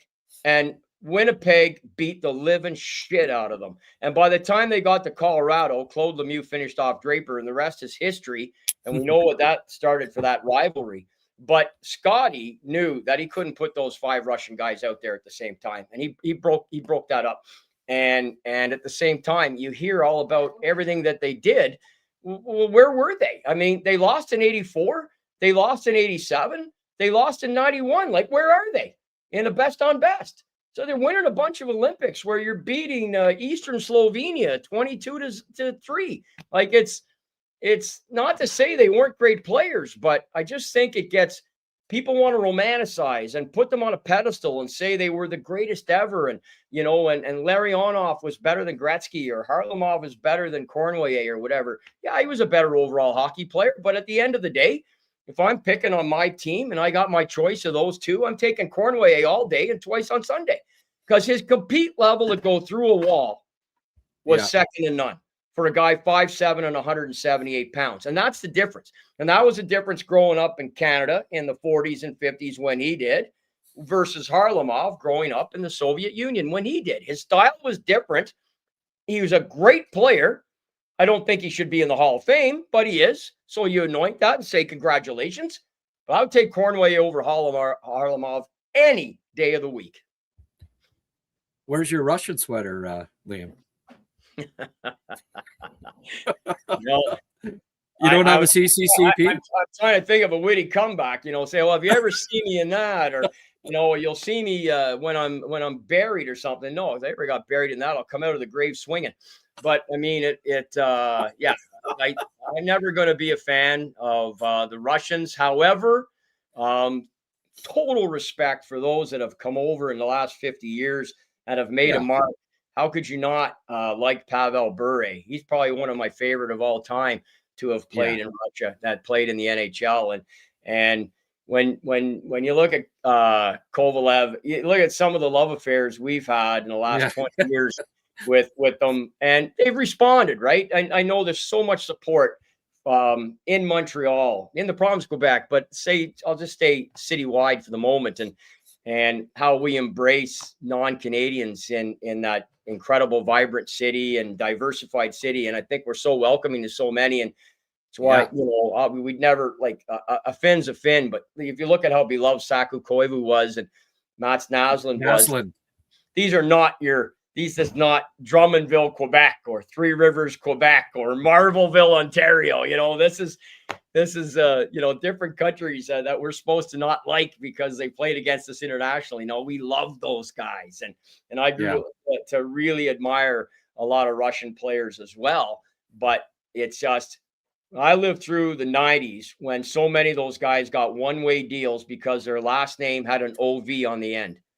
And so many guys got screwed out, especially when they opened up the junior ranks and we started taking those guys. And I had some pretty heated discussions with Jeff Hunt when he took over the ownership of the Ottawa 67s in 1999 and talking about some of that. But at the end of the day, Grant, New Year's Eve will stand the test of time, as will the Summit Series and many, many other great events. Of course, the Americans will always have Miracle. And February 1980 and what they did, and you can't have those great memories and great victories without having the thorn and the opponent and the team to beat, and that was them, right? That was the Russians at that time. So it was and they got like the 81 was a huge win for. They absolutely tattooed us, right? 8-1, 3-1 going in the third, and they scored 5 more and just walked away. And game 3 of the Challenge Cup, which was Team NHL, we should never have had a situation where Guy Lapointe got pulled and Marcel Dion got pulled, so they could put in Anders Hedberg, and not to say, I mean, he was a good player, but I mean, taking some of the Canadian guys out of the lineup, they did to put these other guys in from the NHL, lessened that lineup tremendously. And then they panicked because Ken lost game 2 and they put in Cheevers in game 3 and we lost 6-0. We being Team NHL. So it was a rough time period for us there in the late 70s, early 80s, but Canada's more than made up for it. Yeah. Well, and 74, we'll have to have a talk sometime about that WHA series because that was an interesting. I mean, look at the roster. Look at our D and look at the goaltending. I mean, they had no Phil Esposito, they had no Brad Park, they had no Cornway. They had a really good team that had a 46-year-old Gordie Howe and 35-year-old Bobby Hull, who by the way lit it up, but they didn't have the depth. They didn't have. But I was just going to say about the clock controversy, right? Where they might have even won anyway. Like they came down close. If it wasn't for that stupid clock, like whatever happened there. Well, anyway, we'll have a discussion about that team someday, Liam. But we'll end it on this because I know you got to get going. Your favorite player of all time is Ivan Cornway, and I totally respect that you think that he was better than Harlamov. And you know what? I agree. My favorite hockey player, Guy Lafleur. And he was definitely better than Harlamov. Yeah, let me qualify that Cornway comment because I think Harlamov, in a pure player versus player, had more talent than Ivan. So let me qualify. That's not how you judge a player, though. No, exactly. I'm taking Ivan, and what was a real eye opener for me, Grant, when during the various lockouts that we've had, and we've had several in the NHL, as you know. Not so much the one in 95, but the full season in 05 was when the sports channel started playing classic games by the dozens, right? You couldn't turn on the TV without finding an old game. Yeah. And in a lot of cases, I had videotapes. I had bought VHSs, and in some cases, Betamax tapes of some of these great moments in hockey that came up for sale. You'd see them advertised in the hockey news, and you'd order away and you'd get them. And you'd see snippets from games and stuff. Now they're showing these full games that I had watched or attended in some cases, And I'm watching Cornway, my favorite player of all time. These are games from the mid-'70s. And I'm watching him go where angels fear to tread. And how he went after loose pucks, how he feared nothing, how he took on all comers physically in an era where he wasn't noted for that. It's just he went, if need be, to go get that puck, and then usually did something successfully with it. And I just, in the games that mattered, that I saw Harlamov play, I never once saw that. And in fact, if you look at the Super Series in 75, 76, it wasn't just the Flyer game where Van Impe hit him. Numerous other games that he played in those Super Series, he was the guy that was going off the cliff diving and trying to draw the penalty. And by the time they got to Philadelphia, Arch Gove and Bob Myers and these guys, they'd had it up to here.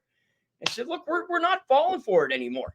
You go down like you were shot from the grassy knoll, then you bop, but because that's what they got from soccer. So they learned that and became a thing. Yeah. But that's why I take Cornway over Harlamov. Is his talent level may have been behind. Let's say take maybe out of it. It was. I think Cornway had a better shot and he was every bit as fast. But Harlamov was a better hockey player. But I take Yvon. If I'm a general manager, and I got my pick of those two guys. And I know, like you said earlier, I don't want to pick between the gold medal and the Stanley Cup. Holy jeez. But, we'll talk about picking between, a 1 and a 1A. They're both Hall of Fame superlative players. But I'm taking Cornway over Harlamov. You're saying as well for Lafleur. There's zero doubt in my mind about that. There has not been one single Russian player that I would take over Guy Lafleur in his prime. Guy Lafleur in his prime was upper echelon, top percentile, all-time great in his prime. His body of work over 71 to 84 and then coming back for the 3 seasons, you're going to say bring down a little bit overall, whatever, what have you. Guy Lafleur from 74 to 80, first of all, he took the torch from Bobby Orr and he carried it for the next 6 years as the best player wearing skates on the planet Earth. And I'll put him up against anybody from Russia in his prime. And you want to say Ovi? Hey, Ovi can score. There's no doubt about it. He's a better goal scorer than Guy Lafleur. That's it. Guy Lafleur is twice the hockey player that Ovi ever could think of being. So I agree with you there. Yeah. All right. Well, we did a lot of agreeing today. Andrei Markov's a fantastic Russian Canadian. I didn't throw his name up. You're right, and there's so many. And Grant, I'd like to say sorry to the people who had, if there's any comments that were directed right to us, that chimed in, and God willing, you'll come back and catch myself and/or Grant again on a live, and because this is a blast. And anybody who stayed with us, or if you caught any part of this, thanks very much. And I would stay on all afternoon, but yes, I am emceeing tonight here in Ottawa. And Wendy's got her hair in curlers right now. Wendy, do you want to come on the camera? Bring her over.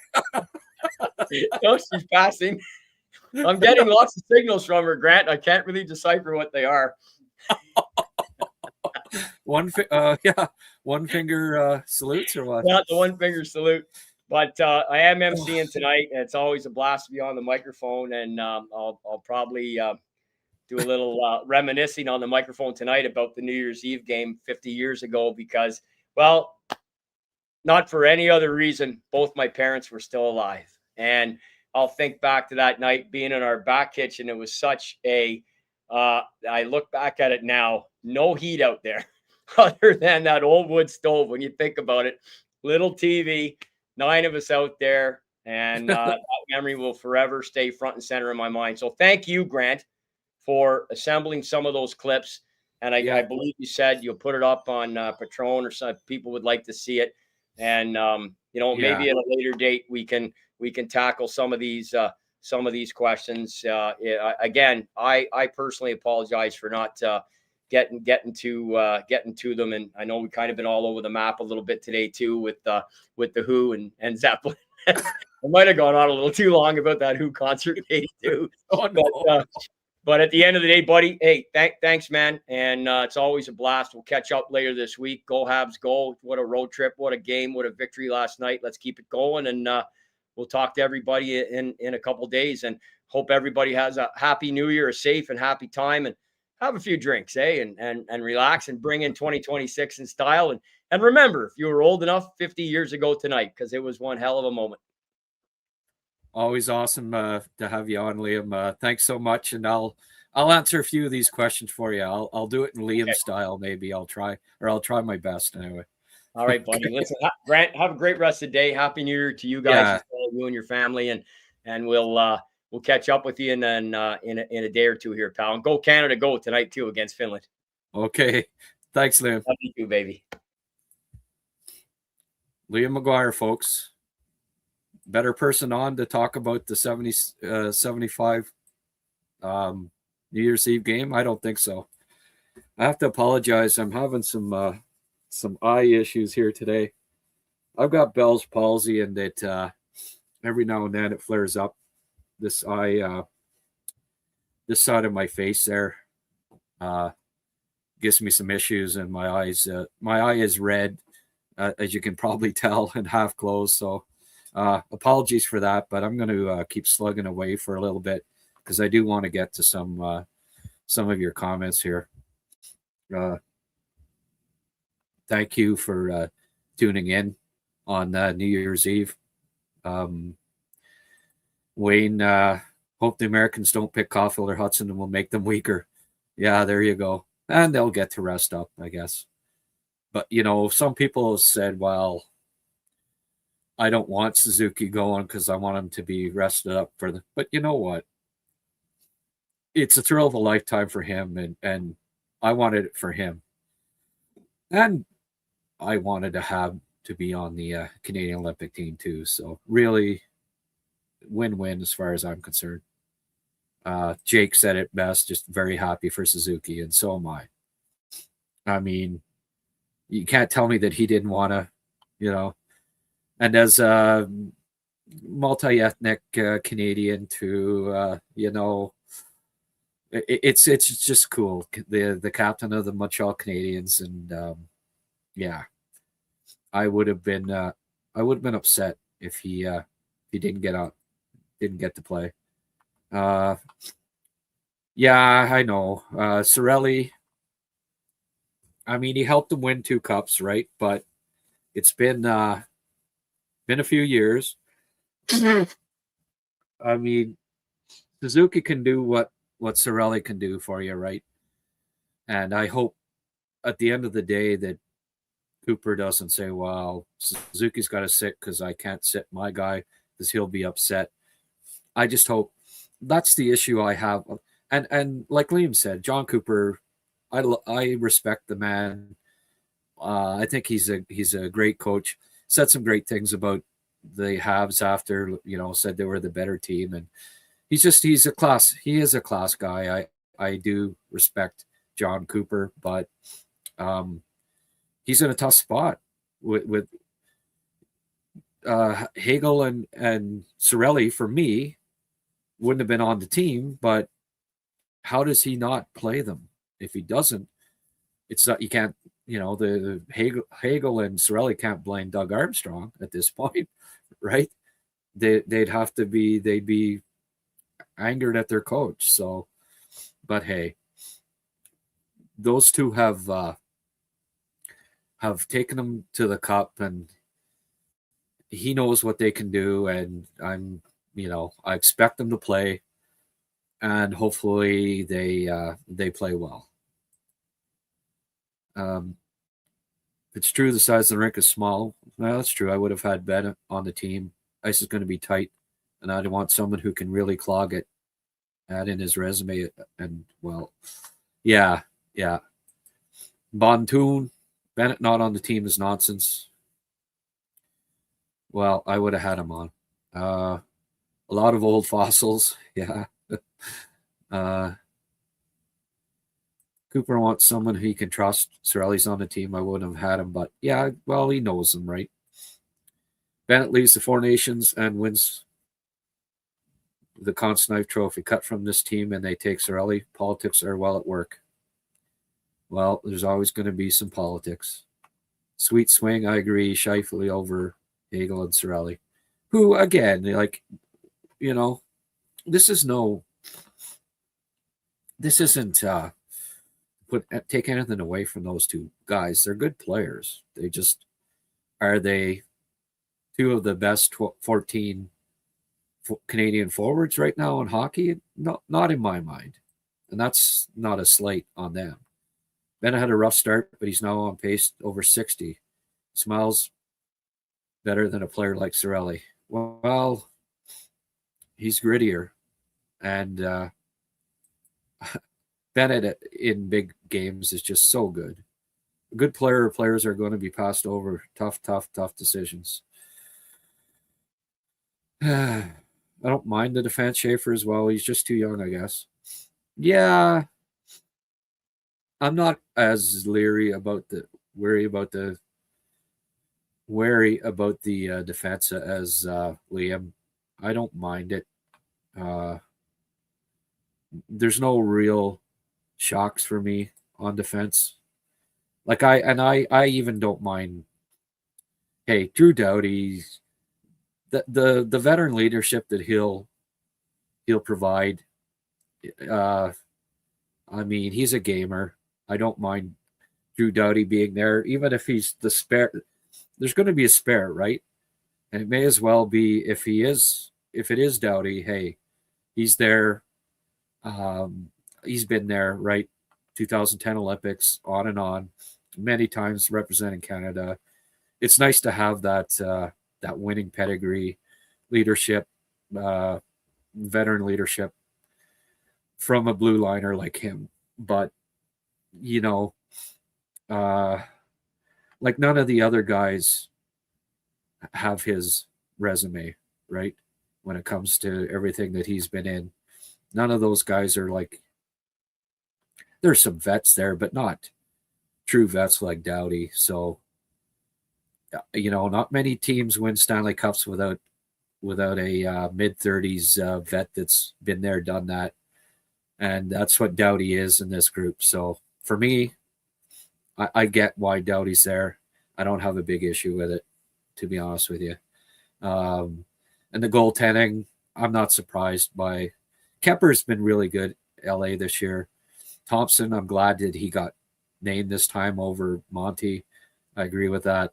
And Binnington, well, kind of knew, right, that he was going to be back in there. Whoever picked Canada's team should watch the Habs game, speed and skill. Yeah, exactly, Wayne. Cirelli should not be on the team. Well, hopefully they prove us wrong. Sheldon, it will come down to goaltending. Oh, well, I hope not. Hellebuck, you know, big games hasn't necessarily shone either, right? So we'll see. We'll see. Dawson should be on the team. Well, he had to be in the mix. Cooper's players will start the tournament. We'll see how it goes from there. Yeah. Well, who do you keep out, right? Like, I doubt that it'll be Cirelli and Hagel sitting out. So who are the guys sitting here? Will it be Horvat and Suzuki, or I don't know. I hope not. I hope Liam's wrong with that, you know, them being the 13th, 14th, Suzuki being 13th, 14th. I hope not. Canada has an edge in skill. U.S. have a huge edge in goal. Well, did they have a huge edge in goal last year in the Four Nations? We'll see. Like I say, Hellebuck, if he's in nets, has a kind of a history of not necessarily coming up big in the big games, right? What about Evan Bouchard? Yeah, he was another possibility on the blue line, but I think maybe his a lot of gas with the puck and stuff that kind of maybe were a bit concerning. Hockey this fast. Too bad Mario retired during this period. It would never have gotten past regulation. Yeah. Yeah. I guess since Quebec stopped producing Hall of Fame goalies, this is what we were left with. Yeah. Well, again, they're not, Thompson's pretty solid goalie, and Kemper too, so they can do the job. We'll see. I was also at Exhibition Stadium. Yeah. Chikrin, well, he was another possibility. Doughty's best days are behind him. Yeah. He's still a pretty solid defenseman, though. I get it, why he's there for some veteran leadership. I saw Zepp live in the 70s. They were unbelievable. I also saw the Who live, and they were great. It comes down to personal preference. Yeah. I've seen Santana, Joe Cocker, the Guess Who, BTO, and many more. Yeah. I saw 3 out of the 4 of those. I saw Santana, Cocker, and BTO. Guess Who? No. Little too young to have. Although I guess I could see them. They're back together for another tour. Randy and Burton out doing it again. I saw BTO actually not that long ago. Calabogie Outdoor Festival was. Randy could still shred the guitar. Don't need his elbows and headshots costing us the gold medal. Yeah, whatever. Slower, yeah, like he cost Florida the cups the last 2 years. I don't know. Cooper likes Suzuki, though. Slower guys don't belong in this tournament. We have plenty. Yeah. Well, here's hoping they're right. We're wrong. Wyatt Johnson doesn't have around 15 power play goals. Sounds sort of one-dimensional to me. Saying this, I can also say that I've not seen many Star games. Yeah. You don't want guys that are going to kill it on the power play. That could decide I don't agree with this. If he's good on the power play, yeah, well, you want guys that are good on the power play. It often decides it comes down to power plays sometimes. Just goes to show how smart a player he is. Stats and analytics should be the choice, not favoritism. Yeah, there you go. I see the Rat made the cut. Well, he was one of the first 6 chosen, so yeah, we've known for a while that the Rat was going to be there. I watched every Canadian game on TV. Yeah, well, we all did, Sheldon. If we Vachon definitely was MVP. Well, that's what Larry said, and Larry would know better than anybody. Mind you, Danny Potvin thought he was the MVP, but any of the guys that missed the team you would have liked on the roster. Nick, you must have missed the start of it there. We went into it pretty deeply the first half hour. Let's go back and watch the start of it, and you'll get a rundown. 39-13, yeah. 38-13 is what Dick said at the end of the game. It was ultra exciting for sure. Mark, good afternoon. Late as usual. Actually, not too bad. 1:30. Team hockey. I agree, Liam. Very similar feeling to 72. I probably watched Tretiak all 22 games, and he was very average in most of them. Well, like you said, got pulled a number of times. Like big deal winning Olympics with like you said, against like, oh, these guys weren't pros in Russia. Like, it was all a joke back then. The had to beat Czechoslovakia basically, and that was it. The only team that was close, and that they almost lost to the Czechs too, or did actually once. The Sabres beat the I remember that. Yeah, Danny Gare, huge game. Maltsev was a great player. Yeah, they had 10 players on that Red Army team that had played in 72. I believe I got these right. Vasilyev, Gusev, Mihailov, Petrov, Harlamov, Tretiak, Maltsev, Luchenko, Vikulov, and Sigankov. All solid friggin' players. And you look at some of those, like the defensemen especially, they were built like tanks. And even Larry got knocked over a couple of times. Like he was a little surprised by the strength of these guys.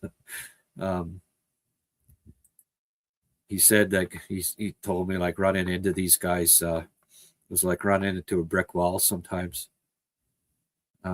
Jim Craig was great in the 80 Olympics. Yeah. Played 9 games, I think it was, in the NHL. Was a pretty fleeting career, but a lot of guys played over their heads for U.S. in that tournament. Liam has no filter. Love it. That's why he's the best. Who are the who?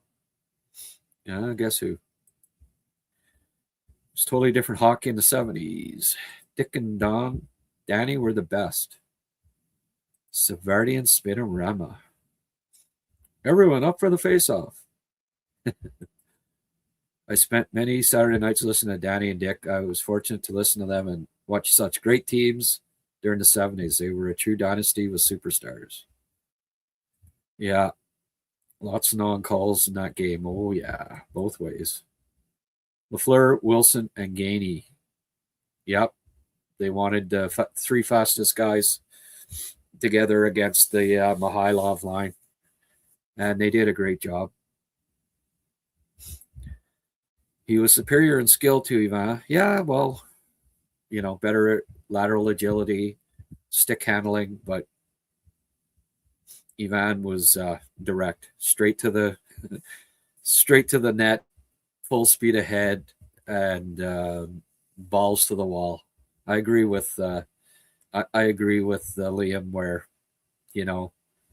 games on the line. Who do you want, right? The 10 Stanley Cup winner or the gold medal winner against Eastern Bloc countries? Give me the 10 Stanley Cups. Conway was like Caulfield. Yeah. But another level of compete there, Conway. And built like a tank, too. He was friggin'. You ever saw pictures of him with the equipment off back in the day? Just built like Francis Bouillon. Just a tank.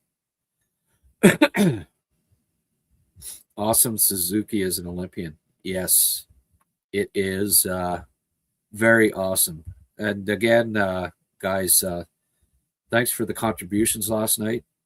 I think I'm just going to double check here, but might have cracked 1,500. Let me have a quick look here. The stats may not be tallied up quite yet.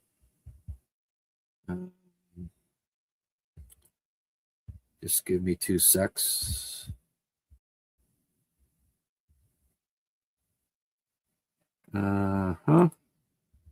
December.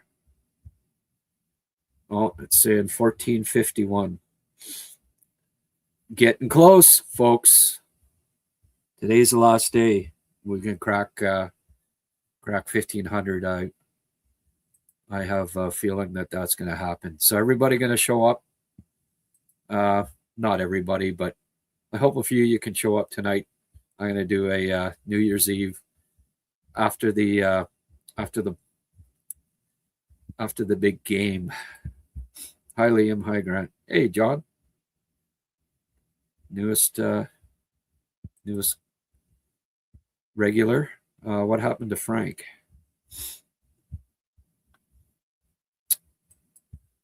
Didn't Balderas play on the New Year's Eve? Yeah. He came at 76 on. Balderas was kind of the new, he was supposed to be there, LaFleur, right? He was good, but he was no LaFleur. Yeah. Well, that's what we were saying. They're going home. They're heading home. They're going home. Bob Cole with the call there after a big Ed Van Imp hit. Remember it well. And they took their pucks and went home. Went back to the dressing room saying, "Oh, we can't handle getting hit." And then, like Liam said, so, well, you want to get paid, you best finish the game. And all of a sudden, yeah, oh, okay, well, maybe we will go back out. What great teams the Habs and Red Army were, yeah. And the just to go back to this lineup, it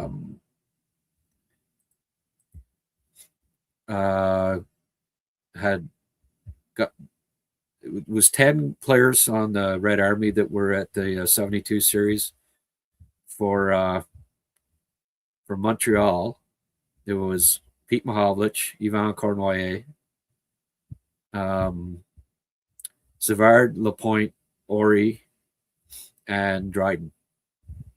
And it's interesting in this game, Savard wasn't with Robinson. He was with Lapointe for most of the game. And Don Ori was paired with Larry Robinson. Ben Boxmeer and Bouchard, third pairing. Yeah, and Dryden Larocque. It was pretty cool. Here's my usual toonie. Right on, Sheldon. Creeping closer. Happy New Year's all. Michael Hukulak. Hukulak. Better to fall than glory. Hukulak. You ever get that, Michael? Thanks for the $5 donation, my friend. Is it Hukulak or Hukulak? Apologies for if I butchered it. During this period, we were at least fortunate that Russians can play in the NHL. Yeah.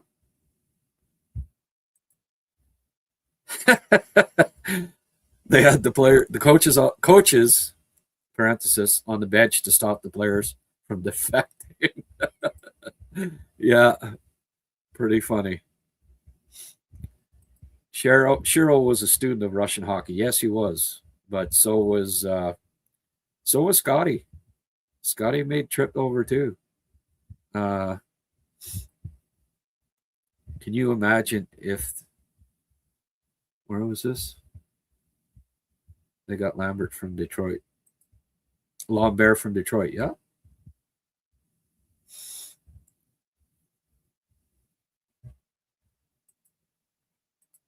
Lambert was a power forward, absolutely. Was a shoe-in for at least 20 goals every year. Very underrated, that he was. Kind of guy that the team could use now for the third line. Ricebrough also. Yeah. Yeah. Better version of Bolduc at this point. Chuck could really shoot the puck with a wooden stick. Well, that goal, like, my goodness. What a freaking howitzer. Top corner over the shoulder. I'm sure you remember favorite, largely forgotten to have Mark Tardif. Well, hey, I remember Mark Tardif. Tardif went to Quebec Nordiques, and Rick Jodzio hit him over the head with his stick, and he was never the same player again after that. But Tardif and Houle went 1-2 in the draft. Everyone complained about the Habs getting the pick of Quebec.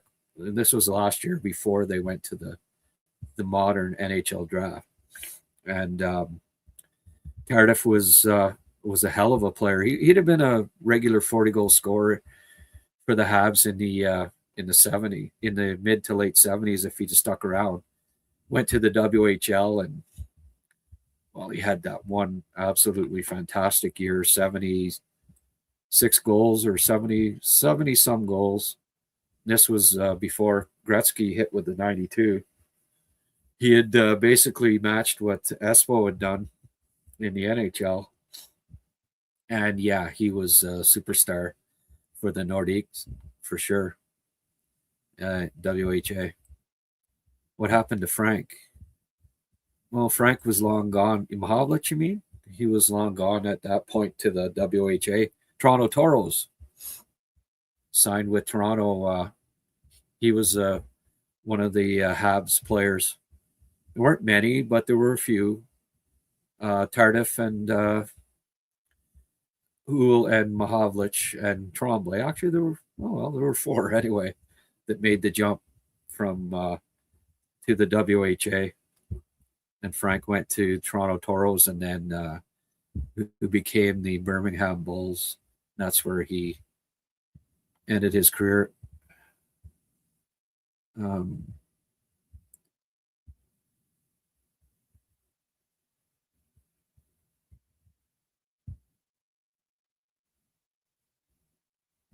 Tardif was on the second line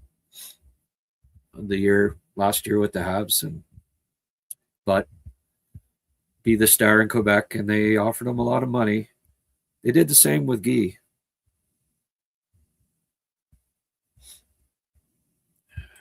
Can you imagine if the Habs had tried Tretiak as a tandem? 1-2. Yeah. Well, the Habs did draft Tretiak. Sammy Pollock, one of his last moves, when he'd have like 16 to 20 draft picks. It's funny, teams would pass and he'd keep picking players, and he'd pick guys that would end up playing in the NHL. I mean, the man was GM genius, but Tretiak almost came over. There was thoughts about it, but the Habs drafted him, and also the big defenseman there that went to Detroit.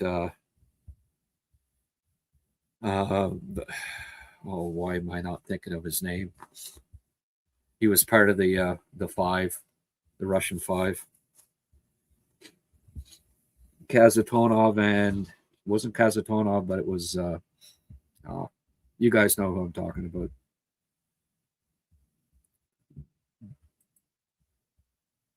Vasiliev, or no.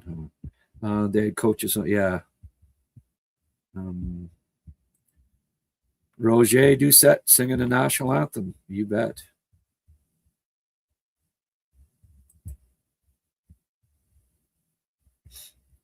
My parents were invited to a New Year's party, but my dad wanted to watch the end of the game. Mom wasn't too happy. Yeah. There you go. Flintstones, Jetson, Bugs Bunny on a black and white. That was a while ago. I still occasionally watch Habs games from the 70s on YouTube. Yeah, for sure. Absolutely.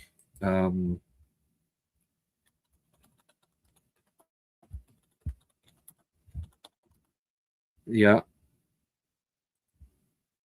They absolutely did. Fedosov. Why could I not think of Fedosov? The guy was one of the all-time greats. Yeah. Slava Fedosov. Andrei Markov, greatest Russian Hab. Well, till Demidov came along.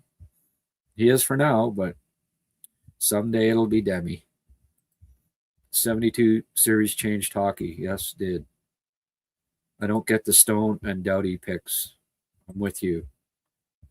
I agree, Liam. It's all about compete. That's usually the difference in winning or losing. We'll see what Demi does. Yeah, exactly. I was wondering if I missed someone, Sheldon. I watched every 74 WHA game. Not even close.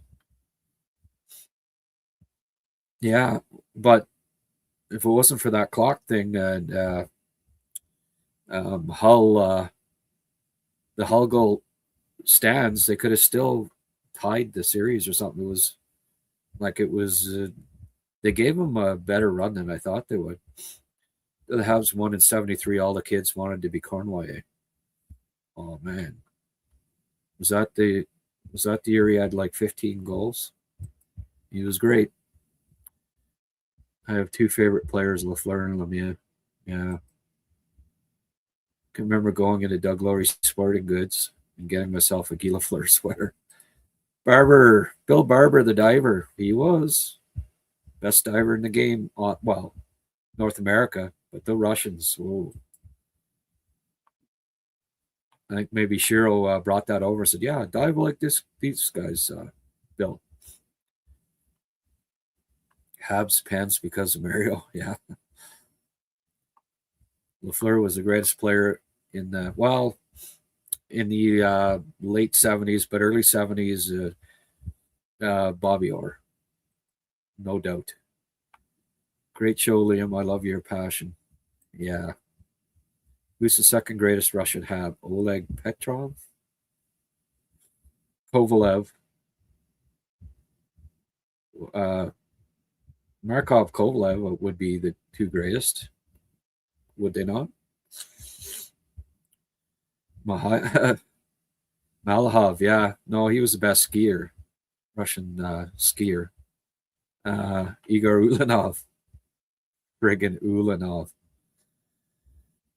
Peter Popovich. Ulanov brings me back to the Reggie Uhl years where I don't know who all leaked everything all the time, but you knew for months players that Uhl wanted to pick up, and like the other GMs would know, and he'd soak them. Like it was reported in the papers for months that they wanted Ulanov, and year that he wanted Weinrich, and that he'd be picking Bilodeau in the draft, and like, why is this stuff getting out in public? And then like when other teams know what the hell you're going to do, that's not good. Petrov was a good player for sure. About Kovalev, yeah. Well, come on.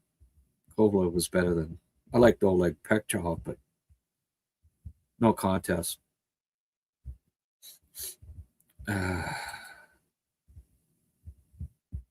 What a diver, Tommy. Yeah. Got him at the end of his career, but he was still like, we're not talking about longevity here, just who was the best. For me, anyway. Captain for Team Finland? I would think so. When are they announcing Happy New Year, Simo? When are they announcing the other squads? I don't know. I've been kind of busy doing a podcast for 2 hours and 12 minutes. I guess I better wrap this up. I'm gonna get divorce papers here pretty soon. Cooper likes Nick. Yes. The score going to be tonight? 6-4 Canada?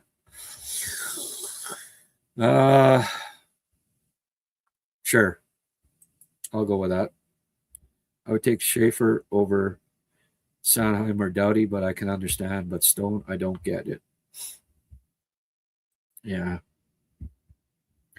He was not up to speed at the last spring, and I don't think he's got quicker since. That was Scheifele's last chance to be picked for the Olympics. Probably he's like 32 now or something.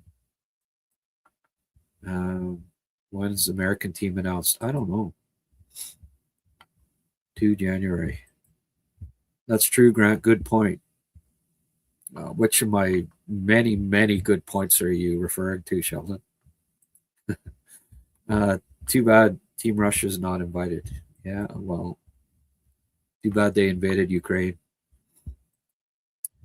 Darren Radish, I bet, was in consideration. Yeah. Yeah, wasn't a name I had thought of, but he's a good defenseman. I think Shelley should be on Team Canada. Yeah, Scheifele as well. I think Don. Yeah. Is Russia playing under a different name? There you go. The Rat is having one heck of a season. Well, Frank, 23 goals, for Christ's sake. basically most of their national team. Yeah, they're all soldiers whose only job was to play hockey. Yeah, pretty much. I would take Ima every day. Okay, good. Hagel would be on his team with or without. Yeah. Yeah, whatever. Yeah. He's a good hockey player. We never said he wasn't. I don't think he's one of the 3 best Selke. I think there's better, but hey, that's the end thing to say how great Brandon Hagel is. And it still pisses me off to this day because he was at development camp for Montreal, and I loved him, and I kept texting Trevor and saying, "You got to sign this guy. This guy's the best freaking player in the rookie camp." He was dominating the scrimmages. You're watching, you're just going, "Holy frig!" You know, you've got all these draft picks and stuff, and this guy's better. Sign him. Oh well. Don't have a contract, blah, blah, blah.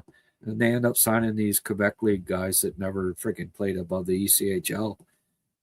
Hagel goes back to junior, 100 points, gets drafted, and the rest was like Chicago freaking grabs him, and the rest was history. The Habs could have had him. They had him at camp and could have signed him, and Bergie didn't do it, and I was not happy because it was evident to me that the kid, he was so smart, freaking competitive, skilled, dominated the camp, and the Habs didn't sign him. So yes, Trevor, Hagel's a hell of a good hockey player.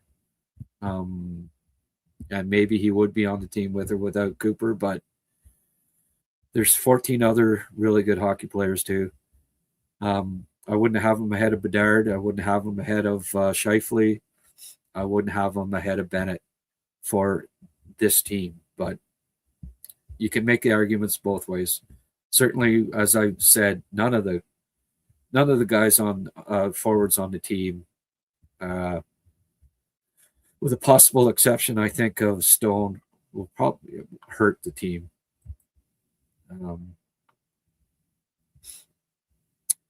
Tardif left, LaFleur stayed, Hull left, Makita stayed, basically. Like Liam said the other day, if social media had been around in LaFleur's day, because like you said, he went from 29 to like 25 to 21, first overall pick. You think Slav got a lot of, KK? It would have been just all over LaFleur, just endless, and he would have signed. He would have signed in Quebec. I have no doubt about it. If we'd have had internet back in 1973, so thank you, computer nerds, for being 20 years too late. My New Year's party was watching the Habs back in the day. The guy who made the jump from WJ to NHL was Mark Napier. Yes. 60 friggin' goals. I didn't mind the pick at all. I thought he should have been top 5 pick in that draft. So when they grabbed him at 10, I said, oh, right on. Global was a new channel for us, mid 70s, and we got to see all the Toronto Toro games. WHA,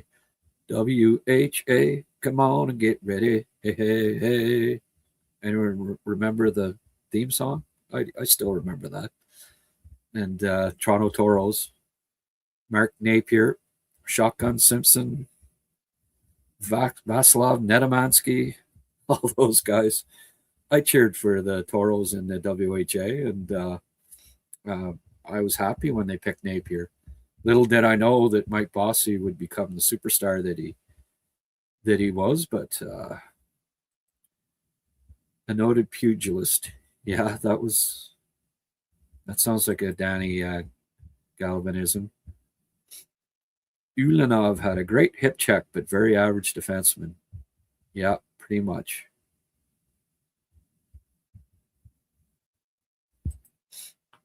What did I think of Real Cluche? A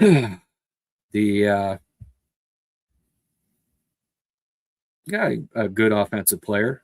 I don't think he was gonna, he was necessarily gonna win in the big playoff games when the checking got tight.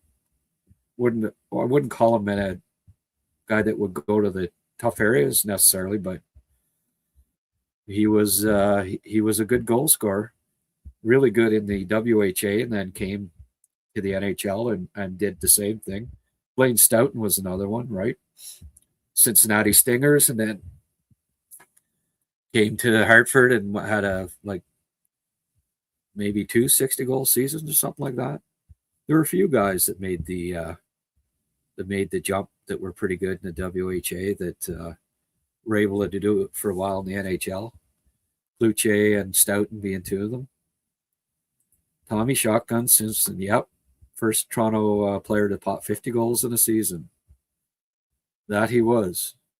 I used to enjoy the we didn't get that many. Don't forget back then you only got a couple of games a week, right? Wednesday nights. I remember the French telecast on Wednesdays, I think it was. And then on English sometimes. And Saturday night basically was it. NHL, before the playoffs. So the freaking WHA comes along and you get to see pro hockey a couple more times a week. Hey, I was all in. I seem to remember them playing in the afternoons, maybe Saturday afternoons or something, but obviously Frank Mahovlich was a draw. When they became the Birmingham Bulls, they picked up all Rob Ramage and Kenny Linsman and I think Pat Hickey, if I'm not mistaken. And, Napier was there. They had a really skilled young team. And then they had the 4 or 5 goons too. So they had the goon show and they had the young talent. It was quite a mix that they had back in the day, and they were entertaining. I enjoyed watching the Toronto Toros back in the day. Trying to think of the Lou Nistico. That name kind of rings a bell. They had some entertaining players. Guy made the right choice. Yeah, yeah, I'd say Cardiff left, Hull stayed. Yep.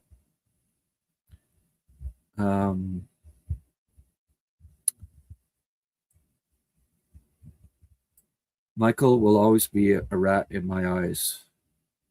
Oh, Michael, he will always be. Okay. Thought you were saying Michael H will always be a rat in your eyes. Say, hey, keep it civil here, guys. I'm just kidding, Michael. Napier was a 2-time 40-goal scorer, yes. Who got the Habs Bobby Smith. Helped them win another cup, so.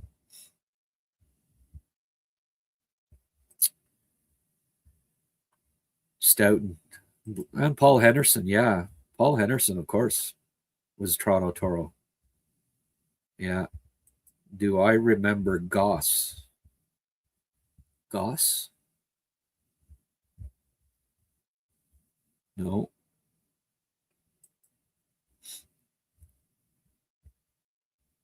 Did Gretzky lead the WHA in scoring?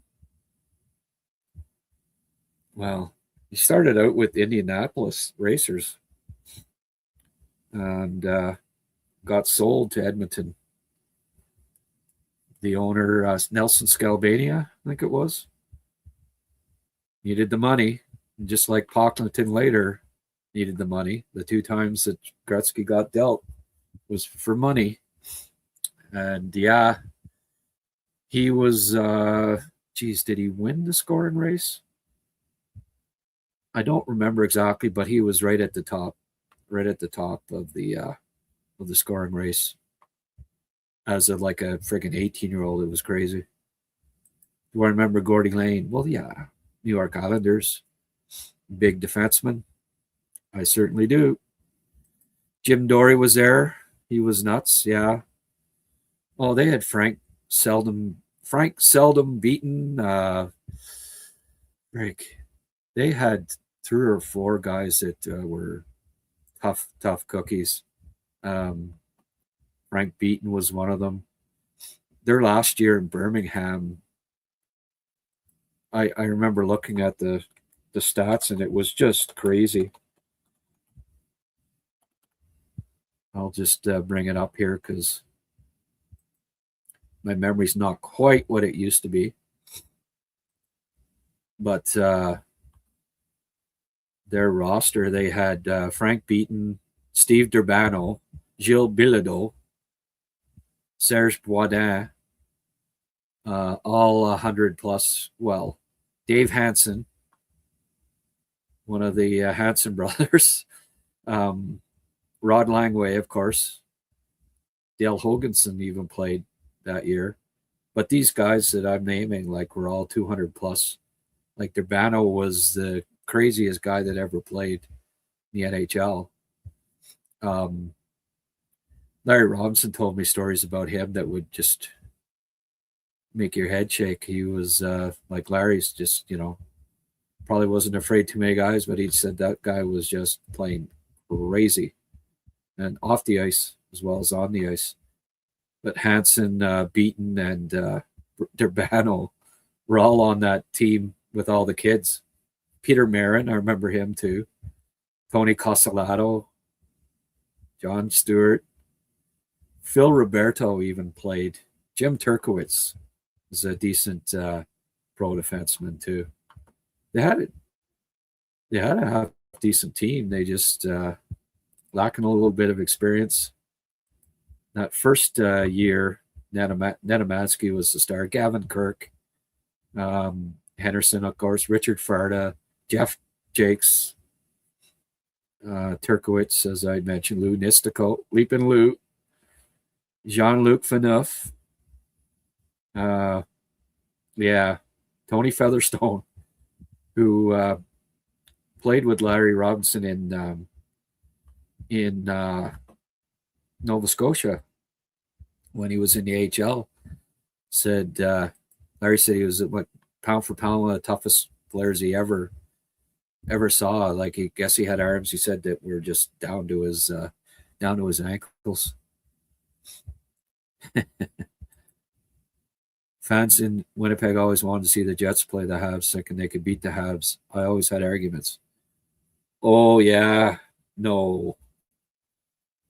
Frig. Hedberg and Nilsson and Hull were good, but Hull went from scoring 50, 60 goals in WHA to coming back to the NHL and basically retiring, right? Hedberg never had. He had a couple of okay seasons in the NHL, but wasn't half the scorer that he was in. Bobby, his last full year in the WHA had 117 points and went to the NHL, and he had 17. Mind you, he only played 27 games, but let me just have a look here. Hedberg as a for instance. 131, 122, over 100 points every year in the WHA. Went from 70 goals to 33. 70 and 63 in WHA to 33, 32, 30, 25. Half the player in the NHL, right? Jets were a good minor league team or whatever. They'd have been a decent lower tier team in the NHL, maybe, with that squad, but no, they would not have touched the Habs of that era. I think that goes without saying. Boom Boom was my favorite player. He was also a crooner who sang on CBC at least once.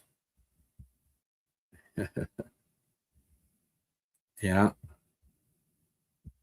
Speaking of Boomer, and we were talking about The Who earlier. Remember those Miller Lite commercials? They're asking him questions like, which band wrote the rock opera Tommy? And Boomer, ooh, that's right. This game is easy. One of my all-time favorite commercials with Boom Boom in it. Johnny, you must be old like me. Yeah. Durbano, is he in jail? He was at one point. Hanson brothers were actually pro hockey players. Yeah, well, it was mostly Carlson's, but there was one Hanson. One Hanson and two, Jack, Steve, Carlson, and Dave Hanson, I believe, were the Hanson brothers. Lots of brawls in the WHA. Oh, God. Lots of familiar names for me, yeah. Jets didn't have the defense or goaltending. Yeah, or, like by the time you got to the third line and they didn't have a Risebelt, Tremblay, Lambert, that's for sure. Points were at least 25% inflated. Yep. Well, listen, folks, it is 2.5 hours in here. I appreciate you hanging around. Lots of you guys for the majority of this. I hope you enjoyed it as much as we did. I'll get up that. I'll see if YouTube accepts that highlight video that I made. I'll get it up, and you can view that. Hey, like this and subscribe if you haven't already. Please press like, and hope to see you after the game tonight. I probably won't go on too long because I don't expect a big crowd, but those that can make it, I appreciate it. We'll talk some more hockey after the Canada-Finland game tonight. Sound like a plan? Good stuff. Appreciate it, folks, and we will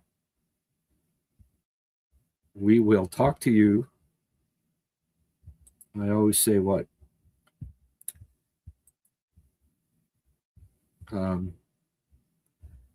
Cheers, Tommy. Cheers, Gaza. Did you get my message, my email? Check your because you didn't respond back. I got your email. Check your spam folder if you didn't receive it in your inbox, because for some reason some of my, and this goes for everybody that has tried to get in touch with me at HabsCast.ca, my responses, I think, sometimes go to spam or junk or whatever. So if you didn't get my response, Gaza, to what you said about donating some money, check your spam folder and let me know if you didn't get it at all. And I'll send it to you from my personal email if you didn't, okay? All right, Tommy. Hey, Granny, I've been called worse. Grant, got it. Okay. Thanks, everyone. Happy New Year for those that won't be on later. I really appreciate all of the support this month. We're going to crack that 1,500 mark, certainly by tonight, I think. And have yourselves a fantastic rest of the year. If I don't see you tonight, Happy New Year to all. And go Habs, go Canada, go.